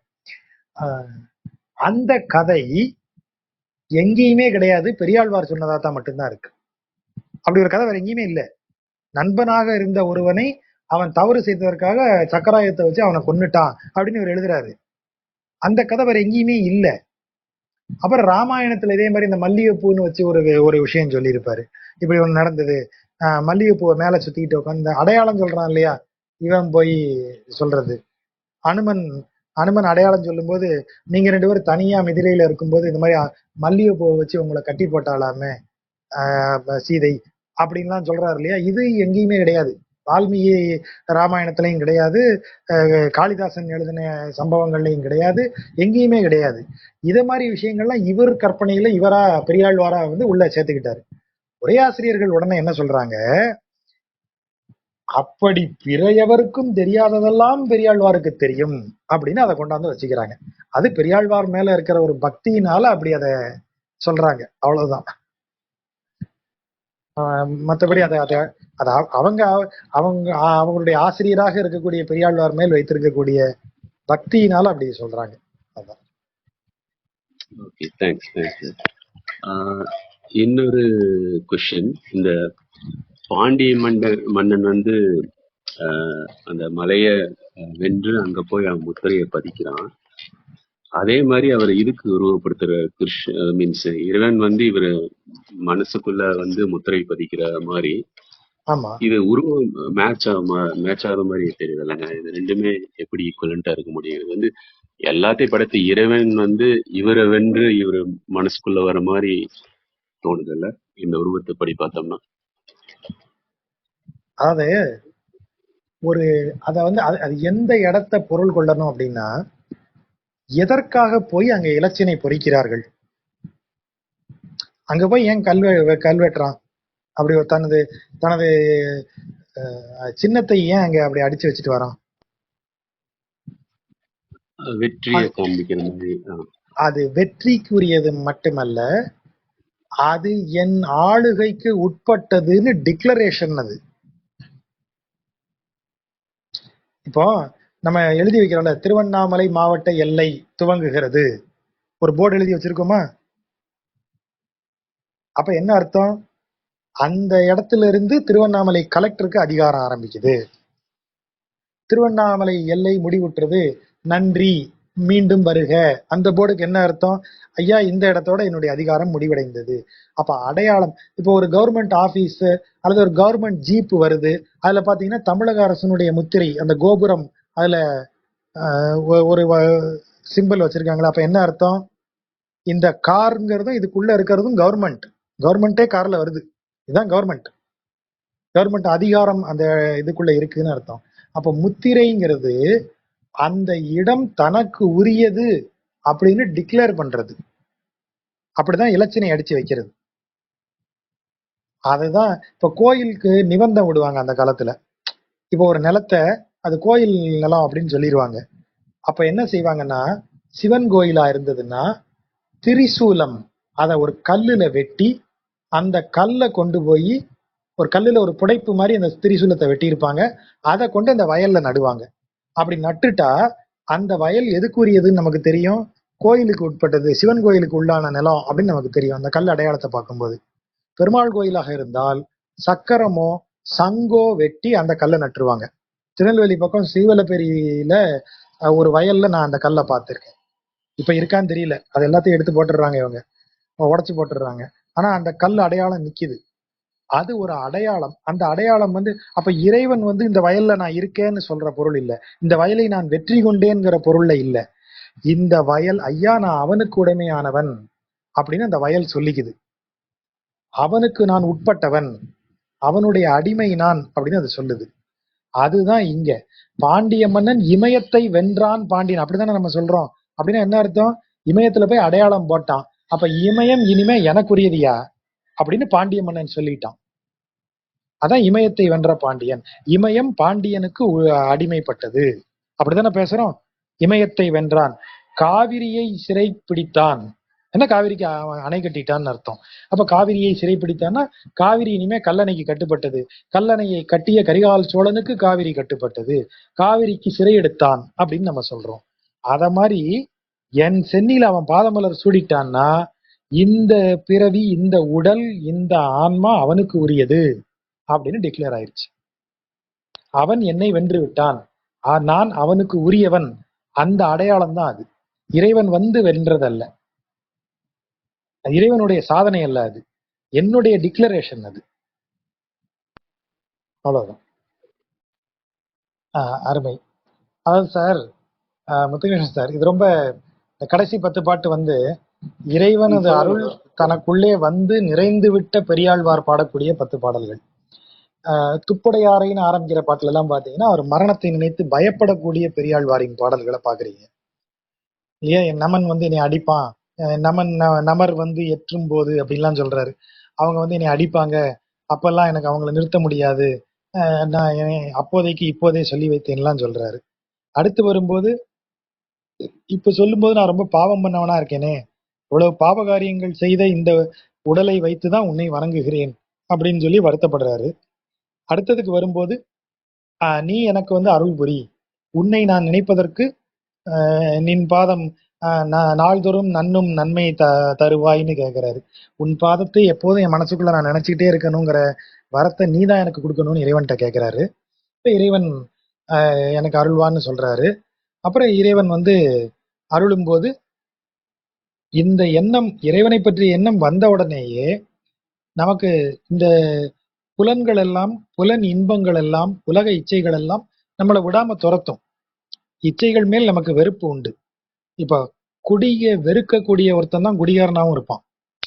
குடிக்கு என்னென்ன தனக்கு செய்து தன்னை அது கேவலப்படுத்துது, தனக்கு தனக்கு செலவு வைக்குது, தன் பணத்தை வீணாக்குது, தனது குடும்பத்தார சங்கடத்துக்கு உள்ளாக்குது, இதெல்லாம் தெரியாத ஒருத்தனா ஒரு குடிகாரன். ஆனாலும் அவனால அதை நிறுத்த முடியல. அப்போ உலக விஷயங்கள் துன்பம் தருவதுன்னு தெரிஞ்சா கூட அந்த இச்சை வந்து அதை மீறி நம்மளை செயல்படுது. இப்ப இறைவனை சிக்கன்னு பிடிச்சுக்கிட்டா கூட இந்த இச்சைகள் திரும்ப துரத்தும் நம்மளை. அப்படி துரத்தும் போது அவற்றை பிணிங்கிறார் அவரு. அதான் நெய்க்குடத்தை பற்றிய பாடல்கள்ல இறைவன் வருவான், நீங்க எல்லாம் ஓடி போயிருங்கன்னு உலக இச்சைகளை பிணி என்று சொல்லி துரத்துகிறார். துரத்துனப்போ எதனால அதுகெல்லாம் ஓடிச்சு? எனக்குள்ள இறைவன் வந்துட்டதுனால. அப்ப இறைவன் எனக்குள்ள வந்துட்டா பிணியெல்லாம் ஓடிரும். இப்ப பிணியை ஓடுறதுக்கு தானே இறைவனை கூப்பிட்ட. பிணி ஓடிடுச்சுன்னா நான் போட்டுமான்னு இறைவன் கேட்பானே. அப்படி கேட்கும்போது நீ எங்கேயும் போயிடாத, அதான் திருமாலிருஞ்சோலைய போக ஒட்டேன், புக்கு புக்குன்னு உன்னை கண்டேன், போக இனி போக ஒட்டேனேன்னு கேட்கிறாரு. இனி உன்னை நான் போக விடுவேனா? உன்னை புக்கு புக்கினில் கண்டேன், நுழைஞ்சு நுழைஞ்சு இல்லையா உன்னைய பார்த்திருக்கேன், ஒவ்வொரு இடமா வந்து வந்து இல்லை உன்னை பிடிச்சிருக்கேன், அப்படி எப்படி உன்னைய போக விடுவேன் அப்படின்னு கேட்கிறாரு. அதற்கு பிறகு நான் இந்த சம்சார சாகரத்துல விழுந்து சங்கடப்பட்டு அக்கறையில கிடந்து உழன்று இந்த கடல்ல சம்சார கடல்ல கிடந்து கஷ்டப்பட்டு இக்கரை ஏறி இழைத்திருந்தேனே அப்படின்னு சொல்றாரு. இங்க வந்து உன்னைய வணங்கணும்னு வந்துட்டேன், சம்சாரத்தை தாண்டிட்டேன், ஆனாலும் பதட்டமா இருக்கு. ஏன்? ஏற்கனவே பார்த்ததுதான். 3 விஷயங்கள் இருக்கு. சம்சார பந்தத்துல நான் சிக்கிக்கிறது முதல் நிலை, சம்சார பந்தத்தின் துயரங்களை உணர்ந்து அதிலிருந்து விடுபடும் வழிமுறைகளை பின்பற்றுதல் இரண்டாம் முறை, இரண்டாம் நிலை. மூன்றாம் நிலை தான் பரமபத பிராப்தி, அதாவது இறைவன் நமக்கு அவனோட சேர்த்துக்கிறது மூன்றாம் நிலை. மூன்றாம் 2 நிலைகள் என் கையில இருக்கு. நான் சம்சாரத்துல ஈடுபடுவது என்னுடைய கையில இருக்கு. சம்சாரத்தின் துயரத்தை உணர்ந்து அதிலிருந்து என்னை விடுவித்துக் கொள்ளும் முயற்சிகள் என்னால் செய்யப்படுவன. ஆனால் இது எல்லாத்தையும் செஞ்சாலும் எனக்கு முக்தி கிடைக்குமா, வீடு பேறு கிடைக்குமாங்கிறது இறைவன் கையில தான் இருக்கு. இறைவன் அதை கொண்டாந்து கொடுக்கணும். அதனாலதான் அந்த பாட்டுல அஞ்சேல் என்று கரங்குவியாய் அப்படின்னு அவனை கேட்கிறாரு. எனக்கு அப்படி சொல்ல மாட்டியா நீ? என்ன சரிப்பா வந்துட்ட, உனக்கு முக்தி உண்டுன்னு சொல்ல மாட்டியான்னு கேட்கிறாரு. அப்ப அந்த டவுட் இருக்கு, எனக்கு முக்தி கொடு, எனக்கு முக்தி தரமாட்டியா, என்னை சேர்த்துக்க மாட்டியாங்கிற டவுட்டோட எல்லா பாட்டையும் பாடினாலு இப்ப இறைவன் அதை கொடுத்து விட்டான்ங்கிறதுனால இந்த 10 பாட்டுல பாத்தீங்கன்னா எனக்கு இதை கொடு அதை கொடுன்னு எதுவுமே அவர் கேட்கல. அதுக்கு மாறா என்ன சொல்றாரு? நீ என் மனசுக்குள்ள வந்துட்ட, நீ உன்னுடைய இடங்களை எல்லாம் விட்டுவிட்டு பார்க்கடல்ல பள்ளி கொண்டிருந்ததெல்லாம் விட்டுவிட்டு பறவைக்கு அரசன் மேலையும் அந்த அனந்தாழ்வானாகிய ஆதிசேஷன் கொண்டிருக்கிற பிரியத்தை எல்லாம் விட்டுட்டு என் மனக்கடலுக்குள்ள வந்து என் மேல பிரியத்தோட என் கூடயே நீ இருக்க. உனக்கு பிடித்த பார்க்கடலை விட்டுட்ட, வைகுந்தத்தை விட்டுட்ட, துவாரகையை விட்டுட்ட, என் மனசே இடம்னு வந்துட்டேங்கிறாரு. நீ வந்தாச்சு, அவங்களையெல்லாம் விட்டுட்டு அந்த கான்பிடன்ஸ் வந்துருச்சு. இனி என் திருக்குறிப்பேன்னு தான் கேட்கிறாரு. இனிமே நீ என்ன சொல்றியோ அதை நான் கேட்கிறேன்பா. உனக்கு என்ன, எனக்குன்னு ஒண்ணும் கிடையாது. என்னில் உன்னை இட்டேன், நான் கொண்டாந்து என்னை உன்கிட்ட போட்டாச்சு, இனி எனக்குன்னு எதுவுமே கிடையாது. நீ தான் ஃபுல்லா இருக்க, எனக்கு தெரியும். கலசத்தை அமுதத்தை கலசத்துல நிறைத்தது போல என் உடம்புக்கு உள்ள அப்படியே உன் பேரை வந்து வாய் வழியே அப்படியே வாய் மடுத்து அப்படியே பருகி எனக்குள்ளே உன்னை நிறைத்து கொண்டேன்னு பாடுறாரு. உன்னை நிறைச்சுக்கிட்டேன் நான். இனி எனக்கு பயம் இல்லை, எனக்கு ஐயம் இல்லை, எனக்கு நீ அருள்வாயாங்கிற கேள்வி இனிமே எனக்கு கிடையாது. நீ எனக்கு வந்துட்ட, எனக்குள்ள நிறைஞ்சிட்ட. அந்த கான்பிடன்ஸ், அந்த டிக்ளரேஷன், அதுதான் அந்த கடைசி 10 பாட்டு. நீங்க மத்ததுல பாருங்க, இறைவன்ட்ட அவர் வேண்டுவது ஏதாவது ஒன்னாவது இருக்கும். இந்த கடைசி 10 பாட்டுல பாருங்க, இறைவன்ட்ட அவர் வேண்டுவது ஒண்ணுமே இருக்காது. இறைவனுக்கு நன்றி தான் அவர் சொல்லுவார். எனக்கு இவ்வளவு செஞ்சிட்டியே, என் மேல இவ்வளவு பிரியமுடையவனா இருக்கியே, எனக்கு நீ இத்தனை கொடுத்திருக்கியே, என்னை இவ்வளவு நல்ல நிலையில வச்சிருக்கியே, பெரும் பதம் ஆக்கினைன்னு சொல்லியிருக்காரு இல்லையா, எனக்கு பெரிய பதவிங்கிற மாதிரி உன்னை ஒரு இடத்த கொடுத்தியே அப்படின்னு அவ்வளவு கான்பிடென்ட்டாகவும் அவ்வளவு நிறைவாகவும் இறைவனுக்கு நன்றி மட்டுமே சொல்லக்கூடியவராகவும் இருக்கக்கூடிய பெரியாழ்வார் தான் கடைசி 10 பாடல்கள்ல பாக்குறோம். நீங்க இன்னொரு முறை 10ஐயும் வாசிங்க, முந்தின 10ஐயும் வாசிங்க, இந்த டிஃபரன்ஸ் தெரியும். மது அவங்க லிசனிங்ட்டாங்க. Very nice. தேங்க்யூ ஜாஜா. Bye bye. Will see. நன்றி நண்பர்கள்.